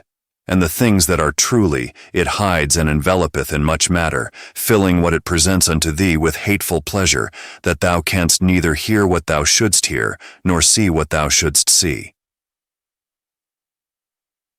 The end of the 8th book. The greatest evil in man is the not knowing God. The 9th book. A universal sermon to Asclepius. Hermes. All that is moved, O Asclepius, is it not moved in something and by something? Asclep. Yes, indeed. Hermes, must not that in which a thing is moved, of necessity be greater than the thing that is moved, of necessity? And that which moveth, is it not stronger than that which is moved? Asclep. It is stronger. Hermes. That in which a thing is moved, must it not needs have a nature contrary to that of the thing that is moved? Asclep, it must needs. Hermes, is not this great world a body, than which there is no greater? Asclep. Yes, confessedly. Hermes. And is it not solid, as filled with many great bodies, and indeed with all the bodies that are? Asclep. It is so. Hermes, and is not the world a body and a body that is moved? Asclep. It is. Hermes. Then what a kind of place must it be, wherein it is moved, and of what nature? Must it not be much bigger, that it may receive the continuity of motion? And lest which is moved, should for want of room, be stayed and hindered in the motion? Asclep. It must needs be an immense thing, Trismegistus, but of what nature? Hermes. Of a contrary nature, O Asclepius. But is not the nature of things unbodily, contrary to a body? Asclep. Confessedly. Hermes. Therefore the place is unbodily, but that which is unbodily is either some divine thing, or God himself. And by something divine, I do not mean that which was made or begotten. If therefore it be divine, it is an essence or substance. But if it be God, it is above essence, but he is otherwise intelligible. For the first, God is intelligible, not to himself, but to us. For that which is intelligible is subject to that which understandeth by sense. Therefore God is not intelligible to himself, for not being any other thing from that which is understood, he cannot be understood by himself. But he is another thing from us, and therefore he is understood by us. If therefore place be intelligible, it is not place but God. But if God be intelligible, he is intelligible not as place, but as a capable operation. Now everything that is moved not in or by that which is moved, but in that which standeth or resteth, and that which moveth standeth or resteth, for it is impossible it should be moved with it. Asclep. How then, O Trismegistus, are those things that are here moved with the things that are moved? For thou sayest that the spheres that wander are moved by the sphere that wanders not. Hermes. That, O Asclepius, is not a moving together, but a counter motion. For they are not moved after a like manner, but contrary one to the other. And contrariety hath a standing resistance of motion, for the sir, or resistance is a staying of motion. Therefore, the wandering spheres being moved contrarily to that sphere which wandereth not, shall have one from another contrarily standing of itself. For this bear thou seest neither rise nor go down, but turning always about the same. Dost thou think it moveth or standeth still? Asclep. I think it moves, Trismegistus. What motion, O Asclepius? Asclep. A motion that is always carried about the same. But the circulation which is about the same and the motion about the same are both hidden by station, For that which is about the same forbids that which is above the same, if it stand to that which is about the same. And so the contrary motion stands fast always, being always established by the contrariety. But I will give thee concerning this matter an earthly example that may be seen with eyes. Look upon any of these living creatures upon earth, as man, for example, and see him swimming. For as the water is carried one way, the reluctation or resistance of his feet and hands is made a station to the man that he should not be carried with the water, nor sink underneath it. Asclep, thou hast laid down a very clear example, Trismegistus. Hermes, therefore, every motion is in station, and is moved of station. The motion then of the world and of every material living thing happeneth not to be done by those things that are without the world, but by those things within it, a soul, or spirit, or some other unbodily thing, to those things that are without it. For an inanimate body doth not know, much less a body if it be wholly inanimate. Asclep, what meanest thou by this, O Trismegistus, wood and stones, and all other inanimate things, are they not moving bodies? Hermes, by no means, O Asclepius, for that within the body, which moves the inanimate thing, is not the body, that moves both as well the body of that which beareth, as the body of that which is born. For one dead or inanimate thing cannot move another. That which moveth must needs be alive if it move. Thou seest therefore how the soul is surcharged, when it carrieth two bodies. And now it is manifest that the things that are moved in something, and by something. Asclep, the things that are moved, O Trismegistus, must needs be moved in that which is void or empty vacuum. Be advised, O Asclepius, for all the things that are there is nothing empty, only that which is not, is empty and a stranger to existence or being. But that which is could not be if it were not full of existence, for that which is in being or existence can never be made empty. Asclep, are there not therefore some things that are empty, O Trismegistus, as an empty barrel, an empty hogshead, an empty will, an empty winepress, and many such like? Hermes, O, the grossness of thy error, O Asclepius, those things that are most full and replenished, dost thou account them void and empty? Asclep, what may be thy meaning, Trismegistus? Hermes is not the air a body. Asclep, it is a body. Hermes, why then this body? Does it not pass through all things that are? And passing through them, fill them? And that body, doth it not consist of the mixture of the four? Therefore all those things which thou callest empty are full of air. Therefore those things thou callest empty, thou oughtest to call them hollow, not empty, for they exist and are full of air and spirit. Asclep, this reason is beyond all contradiction, O Trismegistus, but what shall we call the place in which the whole universe is moved? Hermes, call it incorporeal, O Asclepius. Asclep, what is that, incorporeal or unbodily? Hermes, the mind and reason, the whole, wholly comprehending itself, free from all body, undeceivable, invisible, impassible from a body itself, standing fast in itself, capable of all things, and that savor of the things that are. Whereof the good, the truth, the archetypal light, the archetype of the soul, are, as it were, beams. Asclep, why then what is God? Hermes, that which is none of these things, yet is and is the cause of being to all, and every one of the things that are. For he left nothing destitute of being. And all things are made of things that are, and not of things that are not. For the things that are not have not the nature to be able to be made, and again, the things that are have not the nature never to be or not to be at all. Asclep, what dost thou then say at length that God is? Hermes, God is not a mind, but the cause that the mind is, not a spirit, but the cause that the spirit is, not light, but the cause that light is. Therefore we must worship God by these two appellations which are proper to him alone, and to no other.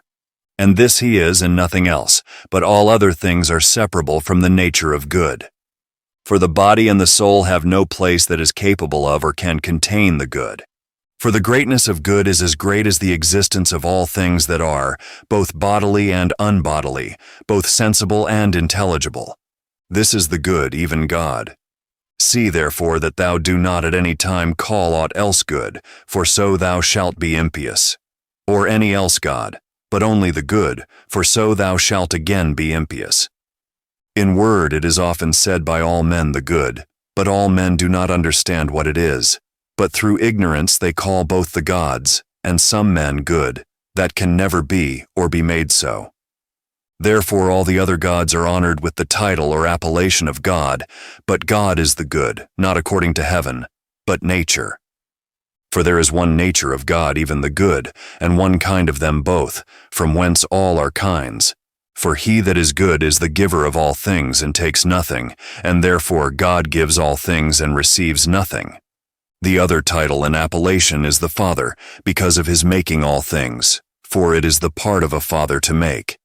Therefore it hath been the greatest and most religious care in this life, to them that are wise and well-minded, to beget children. As likewise it is the greatest misfortune and impiety, for any to be separated from men without children, and this man is punished after death by the demons, and the punishment is this: to have the soul of this childless man adjudged and condemned, to a body that neither hath the nature of a man nor of a woman, which is an accursed thing under the sun. Therefore, O Asclepius, never congratulate any man that is childless, but on the contrary, pity his misfortune, knowing what punishment abides, and is prepared for him. Let so many and such manner of things, O Asclepius, be said as a certain precognition of all things in nature. The end of the 9th book, a universal sermon to Asclepius. The 10th book, the mind to Hermes. Forbear thy speech, O Hermes Trismegistus, and call to mind to those things that are said, but I will not delay to speak what comes into my mind, sithence many men have spoken many things, and those very different concerning the universe and good. But I have not learned the truth. Therefore the Lord make it plain to me in this point, for I will believe thee only for the manifestation of these things. Then said the mind how the case stands. God and all, God eternity, the world, time, generation. God made eternity, eternity the world time, and time generation. Of God as it were the substance is the good, the fair, blessedness, wisdom. Of eternity identity or selfness, of the world order, of time change, of generation life and death. But the operation of God is mind and soul. Of eternity permanence or long-lasting and immortality. Of the world restitution and decay or destruction. Of time augmentation and diminution, and of generation qualities. Therefore eternity is in God, the world in eternity, time in the world, and generation in time. And eternity standeth about God. The world is moved in eternity. Time is determined in the world. Generation is done in time. Therefore the spring and fountain of all things is God. The substance eternity, the matter is the world. The power of God is eternity. And the work of eternity is the world not yet made and yet ever made by eternity. Therefore shall nothing be at any time destroyed, for eternity is incorruptible. Neither can anything perish or be destroyed in the world being contained and embraced by eternity. But what is the wisdom of God, even the good and the fair, and blessedness, and every virtue, and eternity? Eternity therefore put into the matter immortality and everlastingness, for the generation of that depends upon eternity, even as eternity doth of God. For generation and time in heaven and in earth are of a double nature. In heaven they are unchangeable and incorruptible, but on earth they are changeable and corruptible. And the soul of eternity is God, and the soul of the world, eternity, and of the earth, heaven. God is in the mind in the soul in the matter, all things by eternity. All this universal body in which are all bodies is full of soul, the soul full of mind, the mind full of God.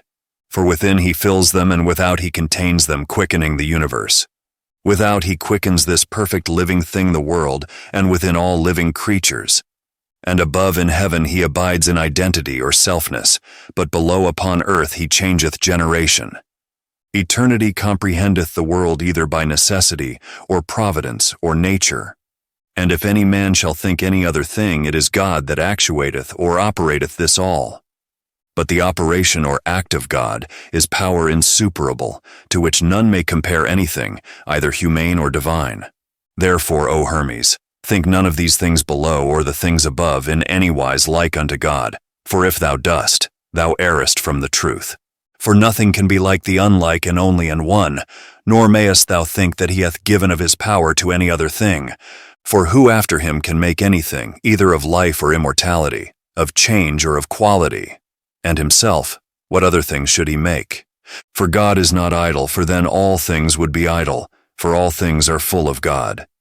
But there is not anywhere in the world such a thing as idleness. For idleness is a name that implieth a thing void or empty, both of a doer and a thing done.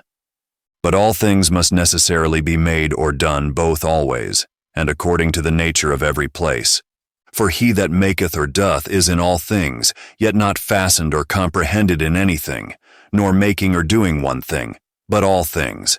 For being an active or operating power and sufficient of himself for the things that are made, and the things that are made are under him.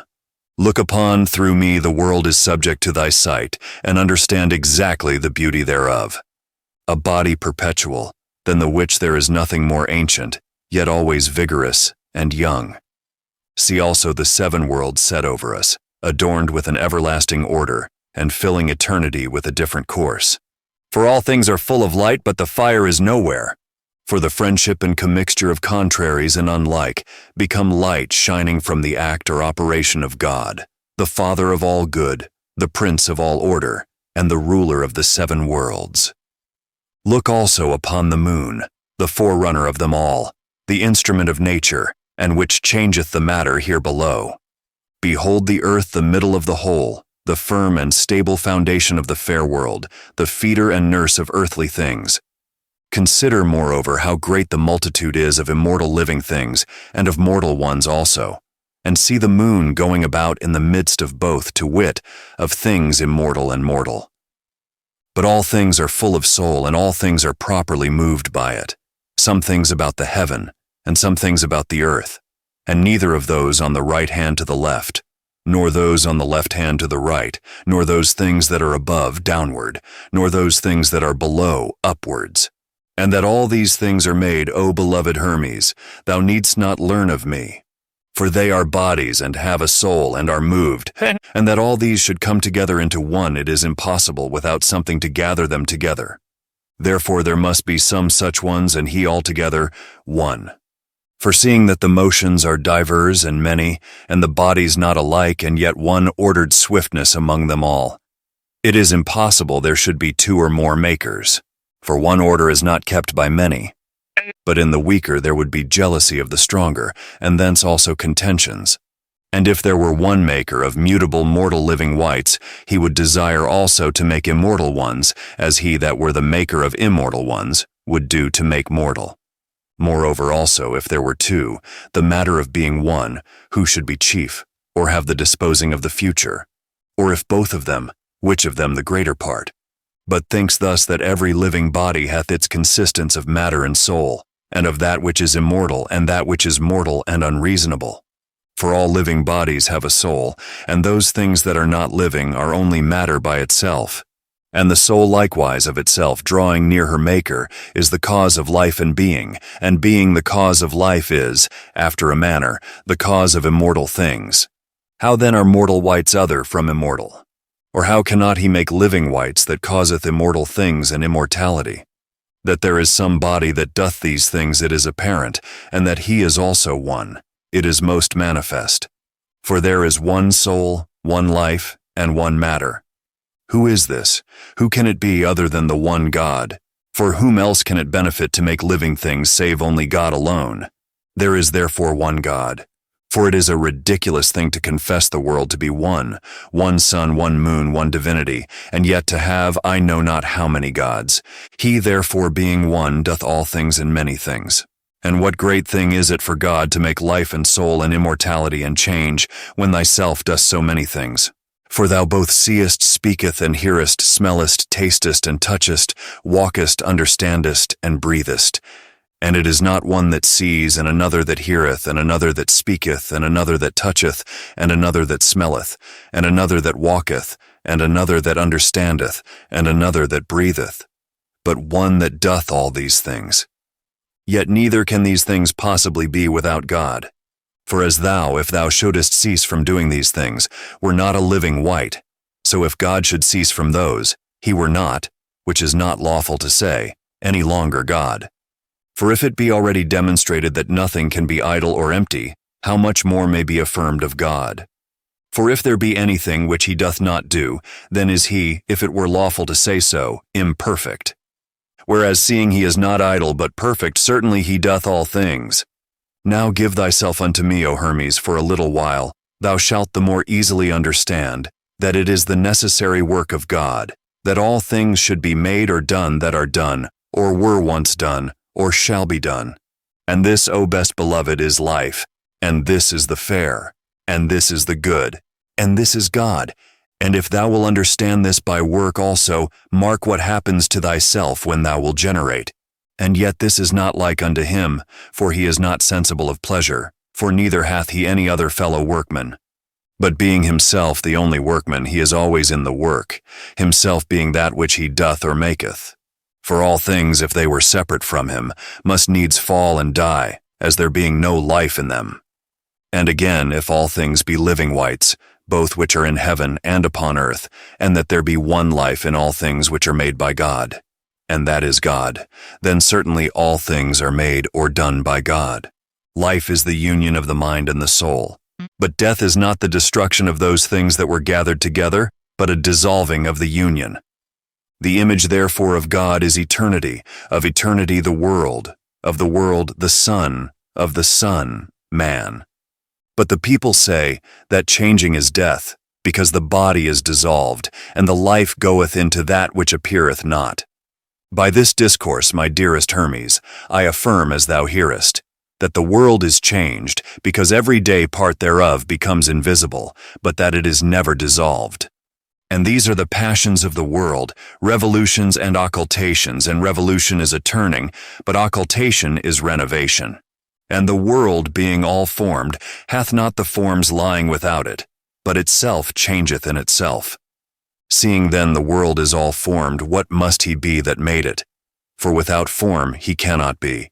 And if he be all formed, he will be kept like the world. But if he have but one form, he shall be in this regardless of the world. What do we then say that he is? We will not raise any doubts by our speech, for nothing that is doubtful concerning God is yet known. He hath therefore one idea, which is proper to him, which, because it is unbodily, is not subject to the sight, and yet shows all forms by the bodies. And do not wonder if there be an incorruptible idea, for they are like the margents of the speech which is in writing, for they seem to be high and swelling, but they are by nature smooth and even. But understand well this that I say more boldly, for it is more true. As man cannot live without life, so neither can God live not doing good. For this is, as it were, the life and motion of God, to move all things and quicken them. But some of the things I have said must have a particular explanation. Understand then what I say. All things are in God, not as lying in a place, for place is both a body and immovable, and those things that are placed have no motion. For they lie otherwise in that which is unbodily than in the fantasy, or to appearance. Consider him that contains all things, and understand that nothing is more capacious than that which is incorporeal, nothing more swift, nothing more powerful, but it is most capacious, most swift, and most strong. And judge of this by thyself, command thy soul to go into India, and sooner than thou canst bid it, it will be there. Bid it likewise pass over the ocean, and suddenly it will be there. Not as passing from place to place, but suddenly it will be there. Command it to fly into heaven, and it will not need no wings, neither shall anything hinder it, not the fire of the sun, not the ether, not the turning of the spheres, not the bodies of any other stars, but cutting through all, it will fly up to the last and furthest body, And if thou wilt even break the whole, and see those things that are without the world, if there be anything without, thou mayest. Behold, how great power, how great swiftness thou hast. Canst thou do all these things, and cannot God? After this manner, therefore, contemplate God to have all the whole world to himself, as it were, all thoughts or intellections. If therefore thou wilt not equal thyself to God, thou canst not understand God. For the like is intelligible by the like. Increase thyself unto an immeasurable greatness, leaping beyond every body, and transcending all time become eternity, and thou shalt understand God. If thou believe in thyself that nothing is impossible, but accountest thyself immortal, and that thou canst understand all things, every art, every science, and the manner and custom of every living thing. Become higher than all height, lower than all depths. Comprehend in thyself the qualities of all the creatures, of the fire, the water, the dry and moist, and conceive likewise that thou canst at once be everywhere in the sea and the earth. Thou shalt at once understand thyself not yet begotten in the womb, young, old to be dead, the things after death, and all these together, as also times, places, deeds, qualities, quantities, or else thou canst not yet understand God. But if thou shut up thy soul in the body and abuse it and say, I understand nothing, I can do nothing, I am afraid of the sea, I cannot climb up to heaven, I know not who I am, I cannot tell what I shall be. What hast thou to do with God? For thou canst understand none of those fair and good things, and be a lover of the body and evil. For it is the greatest evil not to know God. But to be able to know and to will and to hope is the straight way and divine way proper to the good, and it will everywhere meet thee, and everywhere be seen of thee plain and easy when thou dost not expect or look for it. It will meet thee waking, sleeping, sailing, traveling, by night, by day, when thou speakest, and when thou keepest silence. For there is nothing which is not the image of God. And yet thou sayest God is invisible, but be advised, for who is more manifest than he? For therefore hath he made all things, that thou by all things mayest see him. This is the good of God, this is the virtue, to appear, and to be seen in all things. There is nothing invisible, no, not of those things that are incorporeal. The mind is seen in understanding, and God is seen in doing or making. Let these things thus far forth be made manifest unto thee, O Trismegistus. Understand in like manner all other things by thyself, and thou shalt not be deceived. The end of the 10th book, The Mind to Hermes. The 11th book of the Common Mind to Tat. The mind, O Tat, is of the very essence of God, if yet there be any essence of God. What kind of essence that is, he alone knows himself exactly. The mind, therefore, is not cut off or divided from the essentiality of God, but united as the light of the sun. And this mind in men is God, and therefore are some men divine, and their humanity is near divinity. For the good demon called the gods immortal men, and men mortal gods. But in the brute beast, or unreasonable living wights, the mind is their nature. For where there is a soul there is the mind, as where there is life there is also a soul. In living creatures, therefore, that are without reason, the soul is life, void of the operations of the mind. For the mind is the benefactor of the souls of men, and worketh to the proper good. And in unreasonable things it cooperateth with the nature of every one of them, but in men it worketh against their natures. For the soul being in the body is straightway made evil by sorrow, and grief and pleasure or delight. For grief and pleasure flow like juices from the compound body, whereinto when the soul entereth or descendeth, she is moistened and tinctured with them. As many souls, therefore, as the mind governeth or overruleth, to them it shows its own light, resisting their prepossessions or presumptions. As a good physician grieveth the body prepossessed of a disease, by burning or lancing it for health's sake, after the same manner also the mind grieveth the soul, by drawing it out of pleasure, from whence every disease of the soul proceedeth. But the great disease of the soul is atheism, because that opinion followeth to all evil, and no good. Therefore the mind resisting, it procureth good to the soul, as a physician to the body. But as many souls of men as do not admit or entertain the mind for their governor, do suffer the same thing that the soul of unreasonable living things. For the soul being a co-operator with them, permits or leaves them to their concupiscences, whereunto they are carried by the torrent of their appetite, and so tend to brutishness. And as brute beasts, they are angry without reason, and they desire without reason, and never cease, nor are satisfied with evil. For unreasonable angers and desires are the most exceeding evils, and therefore hath God set the mind over there as a revenger and reprover of them. Tat.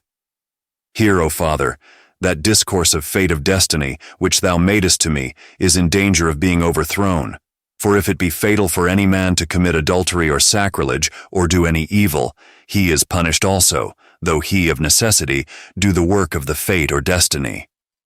Hermes, all things, O son, are the work of fate, and without it can no bodily thing, either good or evil, be done. For it is decreed by fate that he that doth any evil should also suffer for it, and therefore he doth it, that he may suffer that which he suffereth because he did it. But for the present, let alone that speech concerning evil and fate, for at other times we have spoken of it. Now our discourse is about the mind and what it can do and how it differs, and is in men such a one, but in brute beasts changed. And again in brute beasts it is not beneficial, but in men by quenching both their anger and concupiscences. And of man thou must understand some to be rational or governed by reason, and some irrational. But all men are subject to fate and to generation and change, for these are the beginning and end of fate or destiny. And all men suffer those things that are decreed by fate. But rational men, over whom, as we said, the mind bears rule, do not suffer like unto other men, but being free from viciousness, and being not evil, they do suffer evil. Tat. How sayest thou this again, Father? An adulterer, is he not evil? A murderer, is he not evil? And so of others. Hermes. But the rational man, O son, will not suffer for adultery, but as the adulterer, not for murder, but as the murderer. And it is impossible to escape the quality of change as of generation, but the viciousness, he that hath the mind, may escape. And therefore, O son, I have always heard the good demon say, and if he had delivered it in writing, he had much profited all mankind. For he alone, O so, as the firstborn, God seeing all things, truly spake divine words. I have heard him sometimes, that all things are one thing, especially intelligible bodies, or that all especially intelligible bodies are one. We live in power, in act, and in eternity. Therefore a good mind is that which the soul of him is. And if this be so, then no intelligible thing differs from intelligible things. As therefore it is possible that the mind, the prince of all things, so likewise that the soul that is of God can do whatsoever it will. But understand thou well, for this discourse I have made to the question which thou askest of me before, I man concerning fate and the mind. First, if, O son, thou shalt diligently withdraw thyself from all contentious speeches, thou shalt find that in truth, the mind, the soul of God, bears rule over all things, both over fate and law and all other things. And nothing is impossible to him, no, not of the things that are of fate. Therefore, though the soul of man be above it, let it not neglect the things that happen to be under fate. And these thus far were the excellent sayings of the good demon. Tat. Most divinely spoken, O Father, and truly and profitably, yet clear this one thing unto me. Thou sayest that in brute beasts the mind worketh or acteth after the manner of nature, cooperating also with their impetus, inclinations. Now, the impetuous inclinations of brute beasts, as I conceive, are passions. If therefore the mind do cooperate with these impetuous inclinations, and that they are the passions in brute beasts, certainly the mind is also a passion, conforming itself to passions. Hermes. Well done, son, thou askest nobly, and yet it is just that I should answer thee. All incorporeal things, O son, that are in the body are passible, nay, they are properly passions. Everything that moveth is incorporeal. Everything that is moved is a body, and it is moved into the bodies by the mind. Now motion is passion, and there they both suffer. As well that which moveth, as that which is moved, as well that which ruleth, as that which is ruled. But being freed from the body, it is freed likewise from passion. But especially, O son, there is nothing impassible, but all things are passible. But passion differs from that which is passible. For that, passion acteth, but this suffers. Bodies also of themselves do act, for either they are unmovable, or else are moved, and which soever it be, it is a passion. But incorporeal things do always act or work, and therefore they are passible. Let not therefore the appellations or names trouble thee, for action and passion are the same thing, but that it is not grievous to use the more honorable name. Tat. O Father, thou hast delivered this discourse most plainly. Hermes, consider this also, O Son, that God hath freely bestowed upon man, above all other living things, these two, to wit, mind and speech or reason, equal to immortality. These, if any man use or employ upon what he ought, he shall differ nothing from the immortals. Yea, rather going out of the body he shall be guided and led by them, both into the choir and society of the God and blessed ones. Tat. Do not other living creatures use speech, O Father? Hermes. No, Son, but only voice. Now speech and voice do differ exceeding much, for speech is common to all men, but voice is proper unto every kind of living thing. Tat. Yea, but the speech of men is different, O Father, every man according to his nation. Hermes. It is true, O Son, they do differ. Yet as man is one, so is speech one also, and it is interpreted and found the same, both in Egypt, Persia, and Greece. But thou seemest unto me, Son, to be ignorant of the virtue, or power and greatness of speech. For the blessed God, the good demon said or commanded the soul to be in the body, the mind in the soul, the word, or speech, or reason in the mind, and the mind in God, and that God is the Father of them all. Therefore the word is the image of the mind, and the mind of God, and the body of the idea, and the idea of the soul. Therefore, of the matter, the subtilest or smallest part is air, of the air the soul, of the soul the mind, of the mind God. And God is about all things and through all things, but the mind about the soul about the air, and the air about the matter. But necessity and providence and nature are the organs or instruments of the world, and of the order of matter. For of those things that are intelligible everyone is, but the essence of them is identity. But of the bodies of the whole or universe, everyone is many things.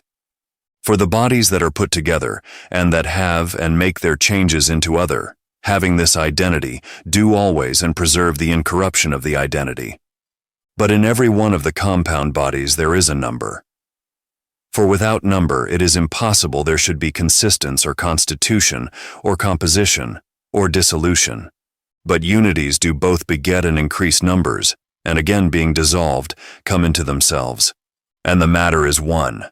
But this whole world, the great God, and the image of the greater, and united unto him, and concerning the order, and will of the Father, is the fullness of life. And there is nothing therein through all the eternity of the revolution, neither of the whole, nor of the parts which doth not live. For there is nothing dead that either hath been, or is, or shall be in the world. For the Father would have it as long as it lasts to be a living thing, and therefore it must needs be God also. How therefore, O Son, can there be in God, in the image of the universe, in the fullness of life, any dead things? For dying is corruption, and corruption is destruction. How then can any part of the incorruptible be corrupted, or of God be destroyed? Tat. Therefore, O Father, do not the living things in the world die, though they be parts thereof. Hermes, be wary in thy speech, O Son, and not deceived in the names of things. For they do not die, O Son, but as compound bodies they are dissolved. But dissolution is not death, and they are dissolved, not that they may be destroyed, but that they may be made new. Tat. What then is the operation of life? Is it not motion? Hermes. And what is there in the world unmovable? Nothing at all, O Son. Tat. Why doth not the earth seem immovable to thee, O Father? Hermes. No, but subject to many motions, though after a manner it alone be stable. What a ridiculous thing it were that the nurse of all things should be immovable, which beareth and bringeth forth all things. For it is impossible that anything that bringeth forth should bring forth without motion. And a ridiculous question it is, whether the fourth part of the whole be idle. For the word immovable or without motion signifies nothing else but idleness. Know generally, O son, that whatsoever is in the world is moved either according to augmentation or diminution. But that which is moved liveth also, yet it is not necessary that a living thing should be or continue the same. For while the whole world is together, it is unchangeable, O son, but all the parts thereof are changeable. Yet nothing is corrupted or destroyed and quite abolished, but the names trouble men. For generation is not life but sense, neither is change death but forgetfulness, or rather occultation, and lying hid. Or better thus, for generation is not a creation of life, but a production of things to sense, and making them manifest. Neither is change death, but an occultation of hiding of that which was. These things being so, all things are immortal, matter, life, spirit, soul, mind, whereof every living thing consisteth. Every living thing therefore is immortal because of the mind, but especially man who both receiveth God and converseth with him. For with this living white alone is God familiar. In the night by dreams, in the day by symbols or signs. And by all things doth he foretell him of things to come, by birds, by fowls, by the spirit or wind, and by an oak. Wherefore also man professeth to know things that have been, things that are present, and things to come. Consider this also, O son, that every other living creature goeth upon one part of the world, swimming things in the water, land whites upon the earth, flying fowls in the air. But man useth all these, the earth, the water, the air, and the fire, nay, he seeth and toucheth heaven by his senses. But God is both about all things and through all things, for he is both act and power. And it is no hard thing, O son, to understand God. And if thou wilt also see him, look upon the necessity of things that appear, and the providence of things that have been, and are done. See the matter being most full of life, and so great a God moved with all good and fair, both gods and demons and men. Tat. But these, O Father, are holy acts or operations. Hermes, if they be therefore holy acts or operations, O Son, by whom are they acted or operated but by God? Or art thou ignorant that as parts of the world are heaven and earth and water and air, after the same manner the members of God are life and immortality and eternity and spirit and necessity and providence and nature and soul and mind, and the continuance or perseverance of all these which is called good? And there is not anything of all that hath been, and all that is, where God is not. Tat. What in matter, O Father? Hermes. The matter, son. What is it without God, that thou shouldst ascribe a proper place to it? Or what dost thou think it to be? Peradventure, some heap that is not actuated or operated. But if it be actuated, by whom is it actuated? For we have said that acts or operations are the parts of God. By whom are all living things quickened? And the immortal, by whom are they immortalized? The things that are changeable, by whom are they changed? Whether thou speak of matter or body or essence, know that all these are acts of God, and that the act of matter is materiality, and of the body's corporality, and of essence essentiality, and this is God the whole. And in the whole there is nothing that is not God. Wherefore about God there is neither greatness, place, quality, figure, or time. For he is all and the all through all and about all.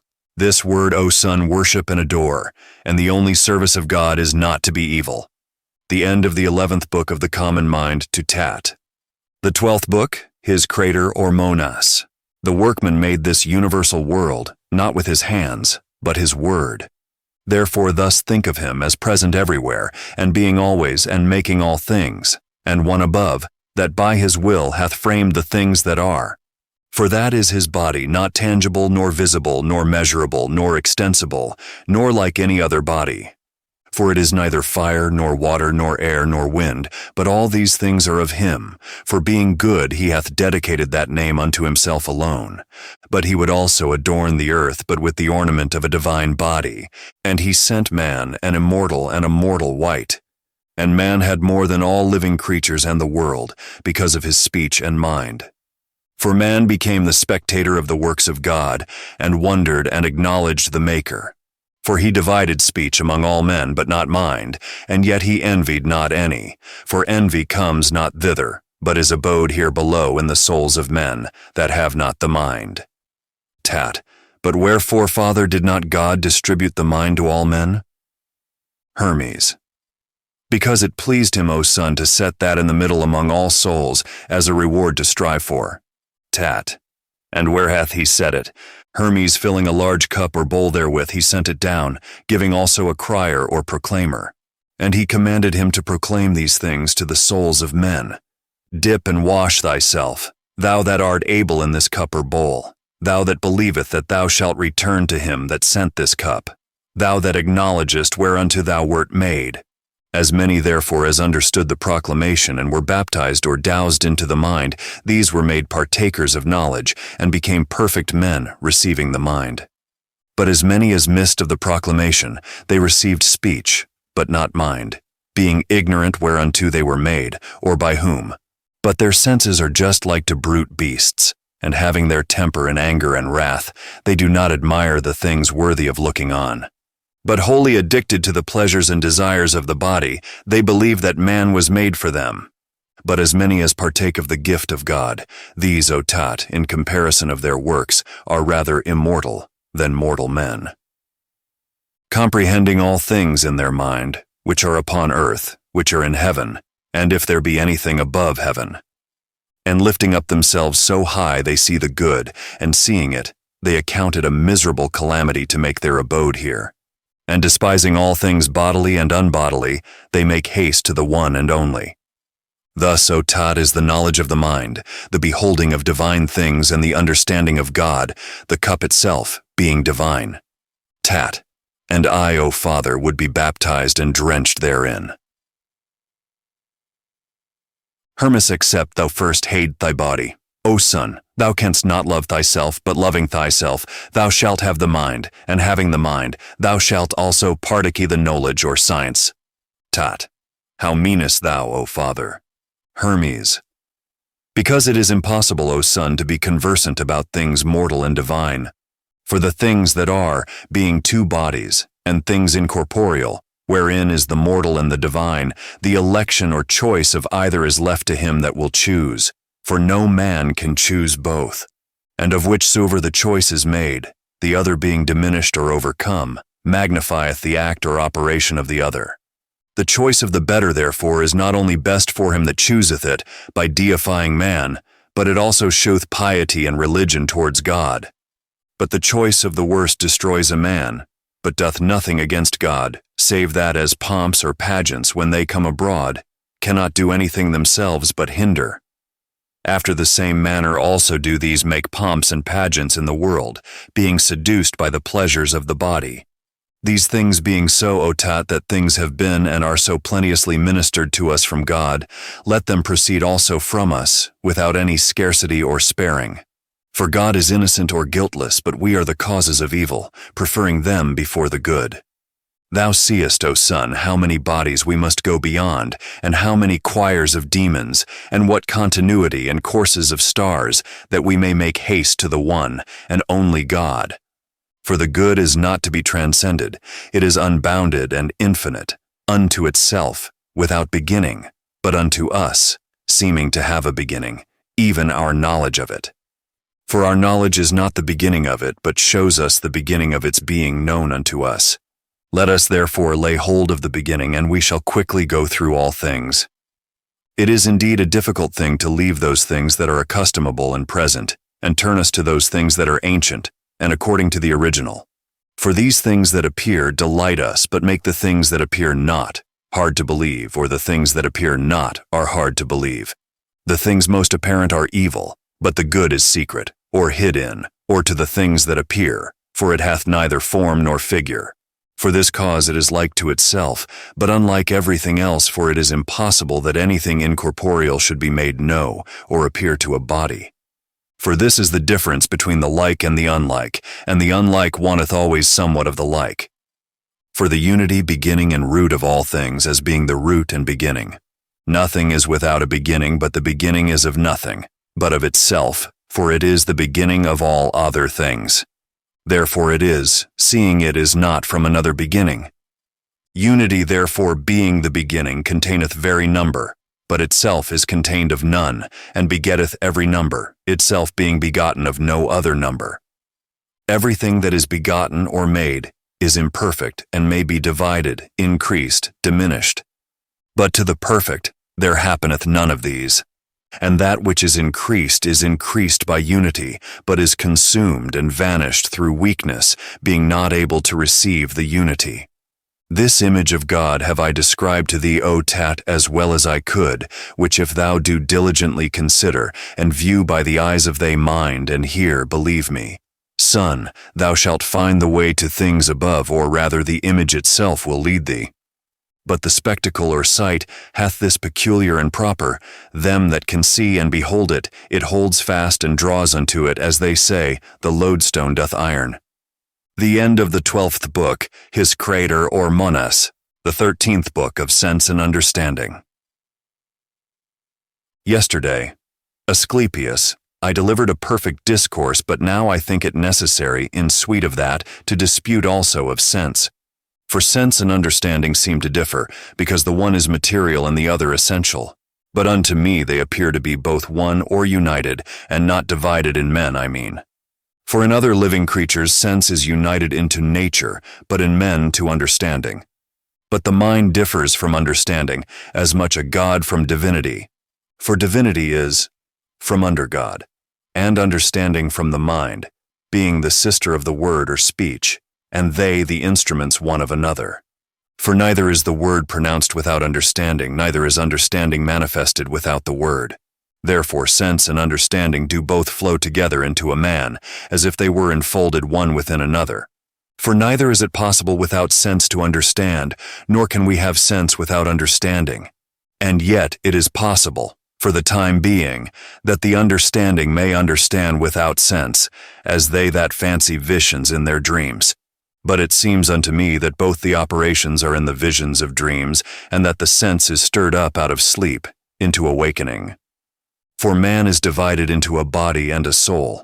When both parts of the sense accord one with another, then is the understanding childed, or brought forth by the mind pronounced. For the mind brings forth all intellections or understandings, good ones, when it receiveth good seed from God, and the contrary, when it receives them from devils. For there is not part of the world void of the devil, which entering in privately, sowed the seed of his own proper operation, and the mind did make pregnant, or did bring forth that which was sown. Adulteries, murders, striking of parents, sacrileges, impieties, stranglings, throwing down headlong, and all other things which are the works of evil demons. And the seeds of God are few, but great and fair, and good, virtue and temperance, and piety. And the piety is the knowledge of God, whom whosoever knoweth, being full of all good things, hath divine understanding, and not like the many. And therefore they that have that knowledge neither please the multitude, nor the multitude them, but they seem to be mad, and to move laughter, hated and despised, and many times also murdered. For we have already said that wickedness must dwell here, being in her own region. For her region is the earth, and not the world, as some will sometimes say, blaspheming. But the godly or God-worshipping man, laying hold on knowledge, will despise or tread under all these things. For though they be evil to other men, yet to him all things are good. And upon mature consideration he refers all things to knowledge, and that which is most to be wondered at, he alone makes evil things good. But I return again to my discourse of sense. It is therefore a thing proper to man to communicate and conjoin sense and understanding. But every man, as I said before, doth not enjoy understanding, for one man is material, another essential. And he that is material with wickedness, as I said, received from the devils the seed of understanding, but they that are with the good essentially are eared with God. For God is the workman of all things, and when he worketh, he useth nature. He maketh all things good like himself. But these things that are made good are in the use of operation, unlawful. For the motion of the world stirring up generations makes qualities, infesting some with evilness, and purifying some with good. And the world, Asclepius, hath a peculiar sense and understanding, not like to man's, nor so various or manifold, but a better and more simple. For the sense and understanding of the world is one, in that it makes all things and unmakes them again into itself, for it is the organ of instrument of the will of God. And it is so organized or framed and made for an instrument by God, that receiving all seeds into itself from God and keeping them in itself, it maketh all things effectually, and dissolving them, reneweth all things. And therefore like a good husbandman of life, when things are dissolved or loosened, he affords, by the casting of seed, renovation to all things that grow. There is nothing that it, the world, doth not beget or bring forth alive, and by its motion it makes all things alive. And it is at once both the place and the workman of life. But the bodies are from the matter in a different manner, for some are of earth, some of water, some of air, some of fire, and all are compounded, but some are more compounded, and some are more simple. They that are compounded are the heavier, and they that are less are the higher. And the swiftness of the motion of the world makes the varieties of the qualities of generation, for the spiration of influence being most frequent, extendeth unto the body's qualities, with infulness, which is of life. Therefore God is the father of the world, but the world is father of the things in the world. And the world is the son of God, but things in the world are the sons of the world. And therefore it is well called the world that is an ornament, because it adorneth and beautifieth all things with the variety of generation and indeficiency of life, which the unweariedness of operation and the swiftness of necessity, with the mingling of elements and the order of things done. Therefore it is necessarily and proper called the world. For all living things, both the sense and the understanding, cometh into them from without, inspired by that which compasseth them about, and continueth them. And the world receiving it once from God as soon as it was made, has it still, whatever it once had. But God is not, as it seems to some who blaspheme through superstition, without sense and without mind or understanding. For all things that are, O Asclepius, are in God and made by him and depend of him, some working by bodies, some moving by a soul, like essence, some quickening by a spirit, and some receiving the things that are weary, and all very fitly.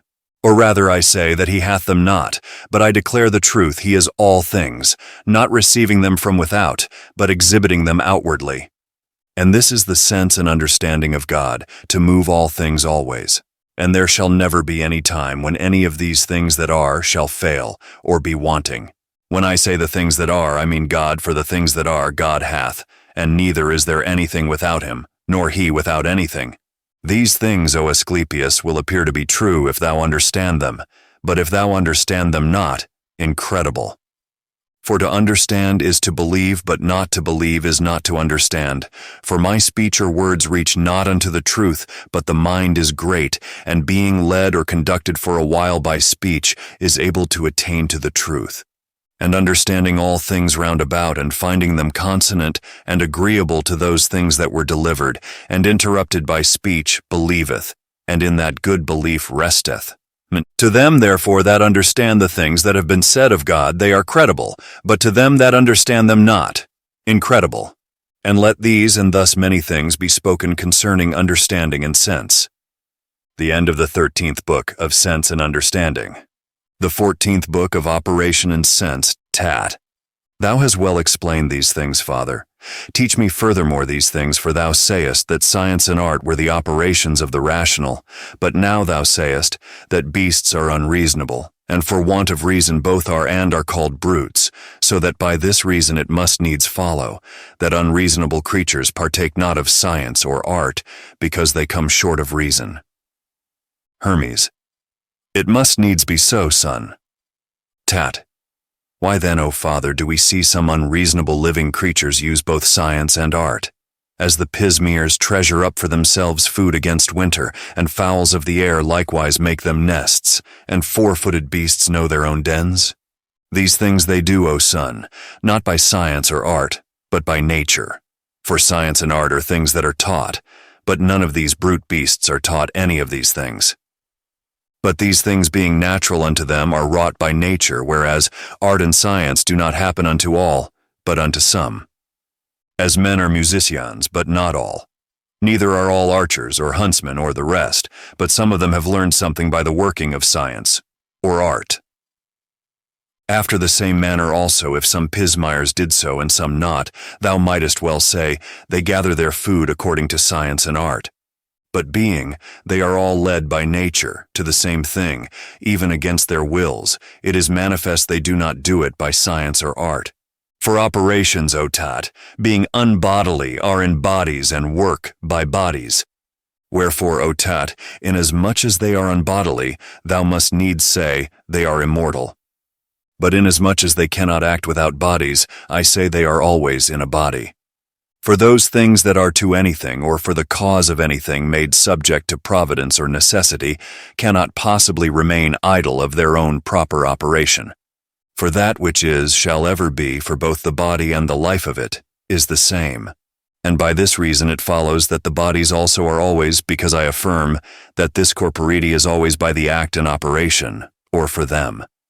For although earthly bodies be subject to dissolution, yet these bodies must be the places and the organs and instruments of acts or operations.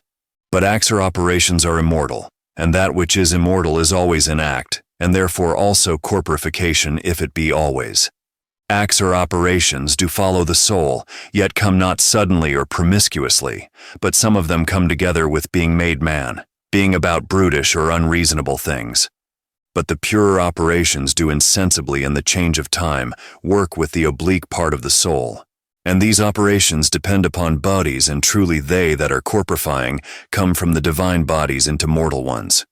But every one of them acteth both about the body and the soul, and are present with the soul even without the body. And they are always acts or operations, but the soul is not always in a mortal body, for it can be without a body. But acts or operations cannot be without bodies. This is a sacred speech, son. The body cannot consist without a soul. Tat, how meanest thou that, father? Hermes, understand it thus, O Tat. When the soul is separated from the body, there remaineth that same body. And this same body, according to the time of its abode, is actuated or operated in that it is dissolved and becomes invisible. And these things the body cannot suffer without act or operation, and consequently there remaineth with the body the same act or operation. This then is the difference between an immortal body and a mortal one, that the immortal one consists of one matter, and so doth not the mortal one, and the immortal one doth, but this suffereth. And everything that acteth or operateth is stronger and ruleth, but that which is actuated or operated is ruled. And that which ruleth, directeth, and governeth as free, but the other is rules, a servant. Acts or operations do not only act or operate, living or breathing, or insouled bodies, but also breathless bodies, or without souls, wood and stones, and such like, increasing and bearing fruit, ripening, corrupting, rotting, putrefying, and breaking, or working such like things, and whatsoever inanimate bodies can suffer. Act or operation, O son, is called whatsoever is or is made or done, and there are always many things made, or rather all things. For the world is never widowed or forsaken of any of those things that are, but being always carried or moved in itself, it is in labor to bring forth the things that are, which shall never be left by it to corruption. Let, therefore, every act or operation be understood to be always immortal, in what manner of body soever it be. But some acts or operations be of divine, some of corruptible bodies, some universal, some peculiar, and some of the generals, and some of the parts of everything. Divine acts or operations therefore there be, and such as work or operate upon their proper bodies, and these also are perfect, and being upon or in perfect bodies. Particular are they which work by any of the living creatures. Proper be they that work upon any of the things that are. By this discourse, therefore, O son, it is gathered that all things are full of acts or operations. For if necessarily they be in every body, and that there be many bodies in the world, I may very well affirm that there be many other acts or operations. For many items in one body there if one, and a second, and a third, besides these universal ones that follow. And universal operations I call them that are indeed bodily, and are done by the senses and motions. For without these it is impossible that the body should consist. But other operations are proper to the souls of men, by arts, sciences, studies, and actions. The senses also follow these operations, or rather are the effects or perfections of them. Understand, therefore, O son, the difference of operations. It is sent from above. But sense being in the body and having its essence from it, when it receiveth act or operation, manifesteth it, making it as it were corporeal. Therefore I say that the senses are both corporeal and mortal, having so much existence as the body, for they are born with the body and die with it. But mortal things themselves have not sense, as not consisting of such an essence. For sense can be of no other than a corporeal apprehension, either of evil or good, that comes to the body. But to external bodies there is nothing comes, nothing departs, therefore there is no sense in them. Tat. Doth the sense therefore perceive or apprehend in every body? Hermes in every body, O son, Tat. And do the acts or operations work in all things? Hermes. Even in things inanimate, O son, but there are differences of senses. For the senses of things rational are with reason, of things unreasonable corporeal only, but the senses of things inanimate are passive only, according to augmentation and diminution. But passion and sense depend both upon one head, or height, and are gathered together into the same by acts or operations. But in living whites there be two other operations that follow the senses and passions, to wit, grief, and pleasure. And without these it is impossible that a living white, especially a reasonable one, should perceive or apprehend. And therefore I say that these are the ideas of passions that bear rule, especially in reasonable living whites. The operations work indeed, but the senses do declare and manifest the operations, and they being bodily, are moved by the brutish parts of the soul. Therefore I say, they are both maleficial, or doers of evil. For that which affords the sense to rejoice with pleasure is straightway the cause of many evils, happening to him that suffers it. But sorrow gives stronger torments and anguish, therefore doubtless are they both maleficial. The same may be said of the sense of the soul. Tat. Is not the soul incorporeal, and the sense a body, father? Or is it rather in the body? Hermes. If we put it in a body, so we shall make it like the soul or the operations, for these being unbodily, we say, are in bodies. But sense is neither operation nor soul nor anything else that belongs to the body, but as we have said, and therefore it is not incorporeal. And if it be not incorporeal, it must needs be a body, for we always say that of things that are, some are bodies, and some incorporeal. The end of the 14th book, of Operation and Sense, the 15th book of Truth to His Son Tat at Hermes. Of truth, O Tat, it is not possible that man, being an imperfect white, compounded of imperfect members, and having his tabernacle, consisting of different and many bodies, should speak with any confidence. But as far as it is possible and just, I say, that truth is only in eternal bodies, whose very bodies are also true. The fire is fire itself only and nothing else. The earth is earth itself and nothing else. The air is air itself and nothing else. The water, water itself and nothing else. But our bodies consist of all these, for they have of the fire, they have of the earth, they have of the water and air, and yet there is neither fire nor earth nor water nor air nor anything true. And if at the beginning our constitution had not truth, how could men either see the truth or speak it or understand it, only except God would? All things therefore upon earth, O Tat, are not truth, but imitations of the truth, and yet not all things neither, for they are but few that are so. But the other things are falsehood and deceit, O Tat, and opinions like the images of the fancy of appearance. And when the fancy hath an influence from above, then it is an imitation of truth, but without the operations from above, it is left a lie. And as an image shews the body described, and yet it is not the body of that which is seen, as it seems to be, and it is seen to have eyes, but it sees nothing, and ears, but it hears nothing at all, and all other things hath the picture, but they are false, deceiving the eyes of the beholder, whilst they think they see the truth, and yet they are indeed but lies. As many, therefore, as see not falsehood see the truth. If therefore we do so understand and see every one of those things as it is, then we see and understand true things. But if we see or understand anything besides or otherwise than that which is, we shall neither understand nor know the truth. Tat. Is truth, therefore, upon earth, O Father? Hermes. Thou dost not miss the mark, O Son. Truth indeed is nowhere at all upon earth, O Tat, for it cannot be generated or made.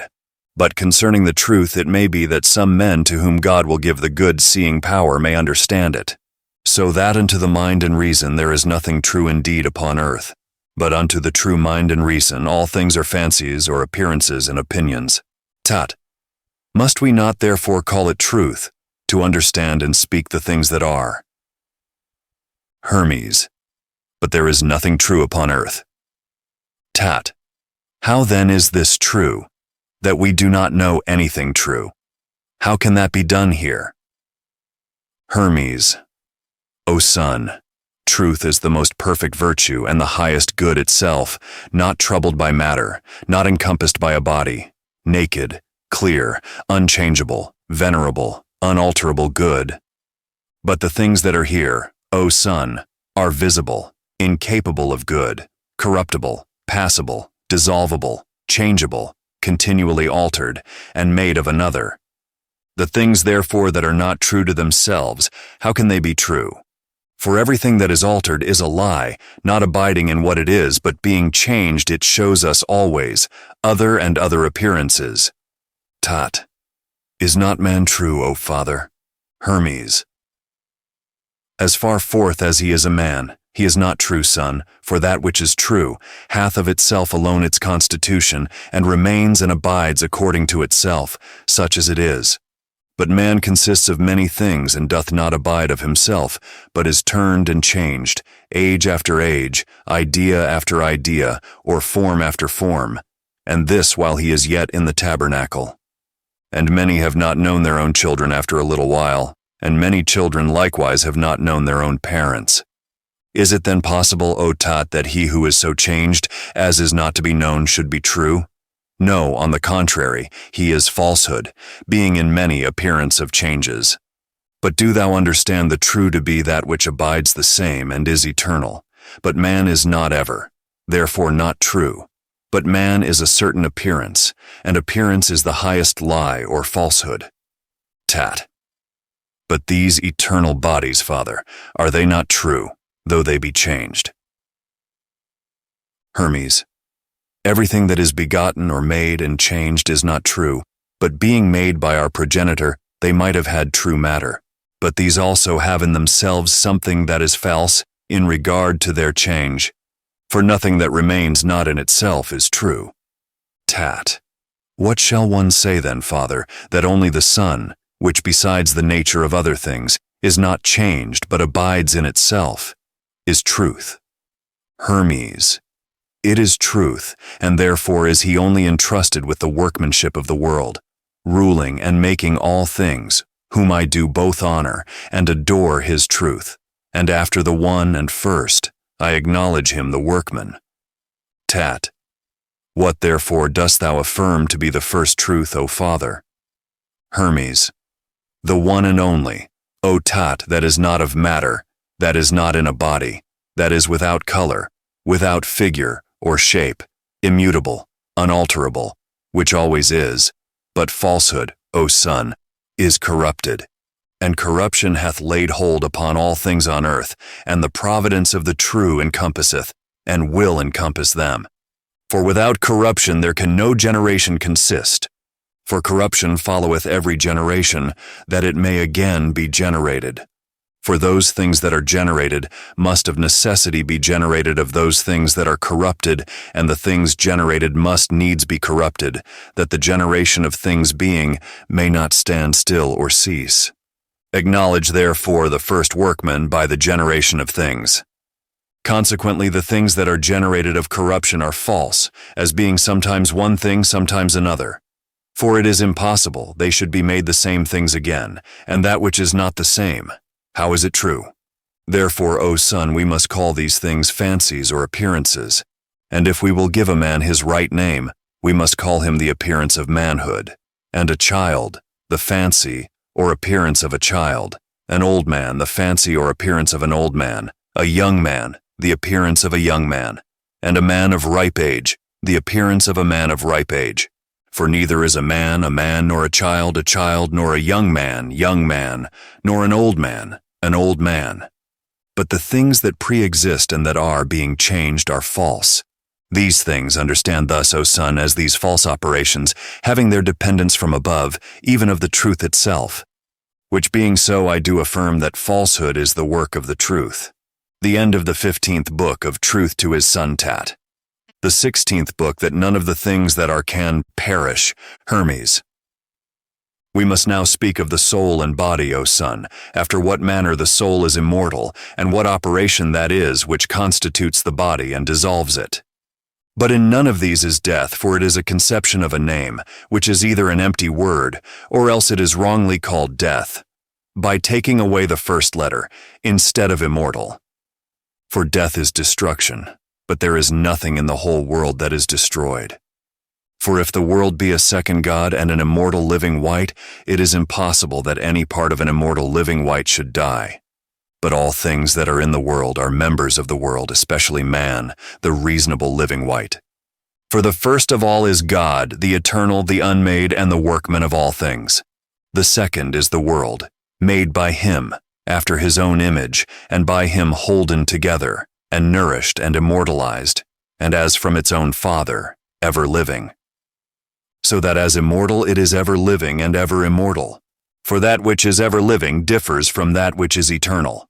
For the eternal was not begotten or made by another, and if it were begotten or made, yet it was made by itself, not by any other, but it is always made.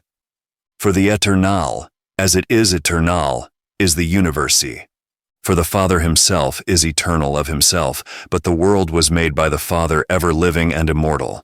And as much matter as there was laid up by him, the Father made it all into a body, and swelling it, made it round like a sphere, endued it with quality, being itself immortal, and having eternal materiality. The Father, being full of ideas, sowed qualities in the spheres, and shut them up as in a circle, deliberating to beautify with every quality that which afterwards should be made, then clothing the universal body with immortality, lest the matter, if it would depart from this composition, should be dissolved into its own disorder. For when the matter was incorporated, O son, it was disordered, and it hath here the same confusion daily revolved about other little things, endued with qualities, in point of augmentation and diminution, which men call death, being indeed a disorder happening about earthly living wights. For the bodies of heavenly things have one order which they have received from the Father at the beginning, and is by the instauration of each of them kept indissoluble. But the instauration of earthly bodies is their consistence, and their dissolution restores them into indissolvable, that is, immortal. And so there is made a privation of sense, but not a destruction of bodies. Now the third living wight is man, made after the image of the world, and having by the will of the Father, and mind above other earthly wights. And he hath not only a sympathy with the second God, but also an understanding of the first. For the second God he apprehends as a body, but the first he understands as incorporeal and the mind of the good. Tat, and doth not this living wight perish?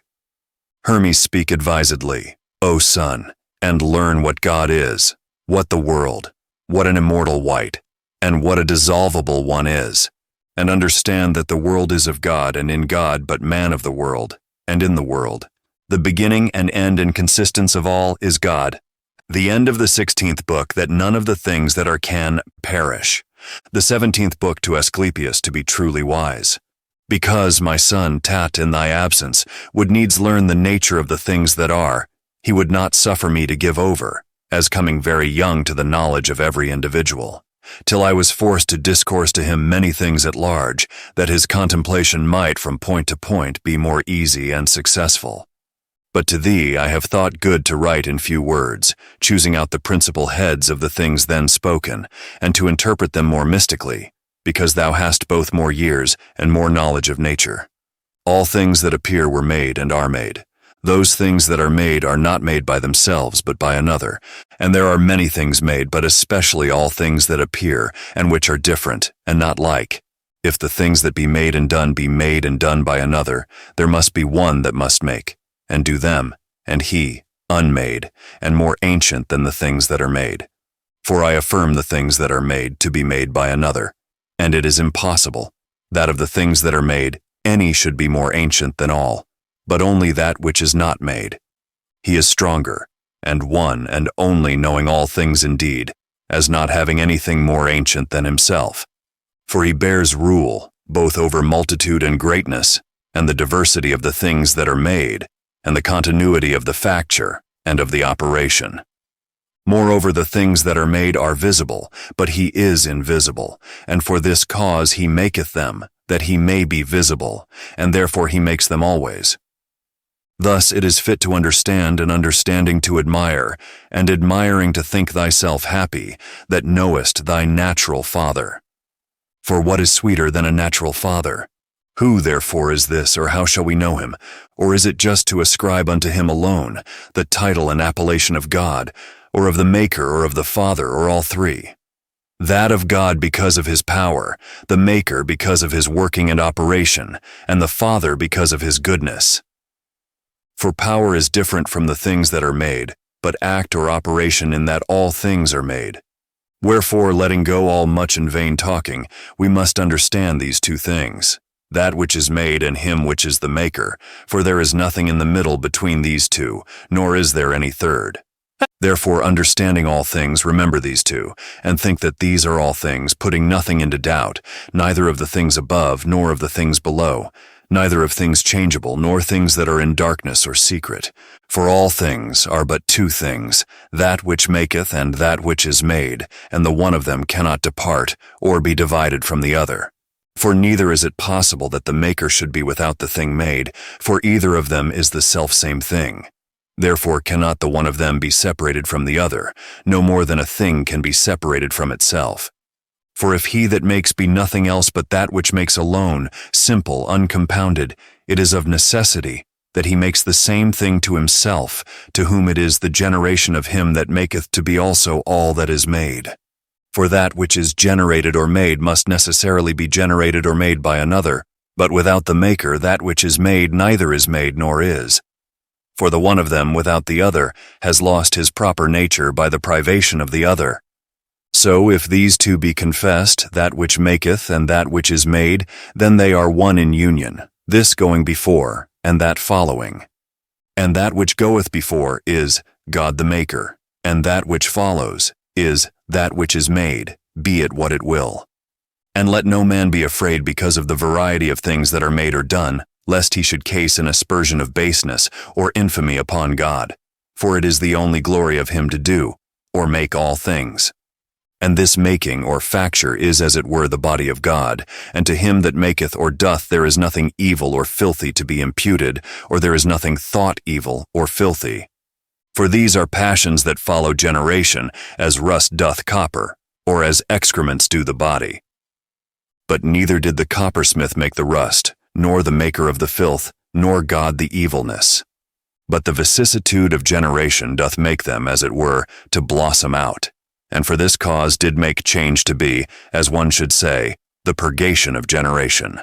Moreover, is it lawful for the same painter to make both heaven and the gods and the earth and the sea and men and brute beasts and inanimate things and trees, and is it impossible for God to make these things?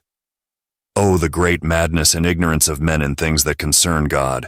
For men that think so suffer that which is most ridiculous of all, for professing to bless and praise God, yet in not ascribing to him the making or doing of all things, they know him now. And besides their not knowing him, they are extremely impious against him, attributing unto him passions, as pride, or oversight, or weakness, or ignorance, or envy. For if he do not make or do all things, he is either proud or not able, or ignorant, or envious, which is impious to affirm. For God hath only one passion, namely, good, and he that is good is neither proud nor impotent nor the rest, but God is good itself. For good is all power, To do or make all things, and everything that is made by God, that is, by the good, and that can make or do all things. See then how he maketh all things, and how the things are done that are done. And if thou wilt learn, thou mayest see an image thereof, very beautiful and like. Look upon the husbandman, how he casteth seeds into the earth, here wheat, there barley, and elsewhere some other seeds. Look upon the same man planting a vine or an apple tree or a fig tree or some other tree. So doth God in heaven sow immortality in the earth, change in the whole life and motion. And these things are not many, but few and easily numbered, for they are all but four, God and generation, in which are all things. The end of the 17th book, to Asclepius, to be truly wise. End of the Divine Pymander, 1650.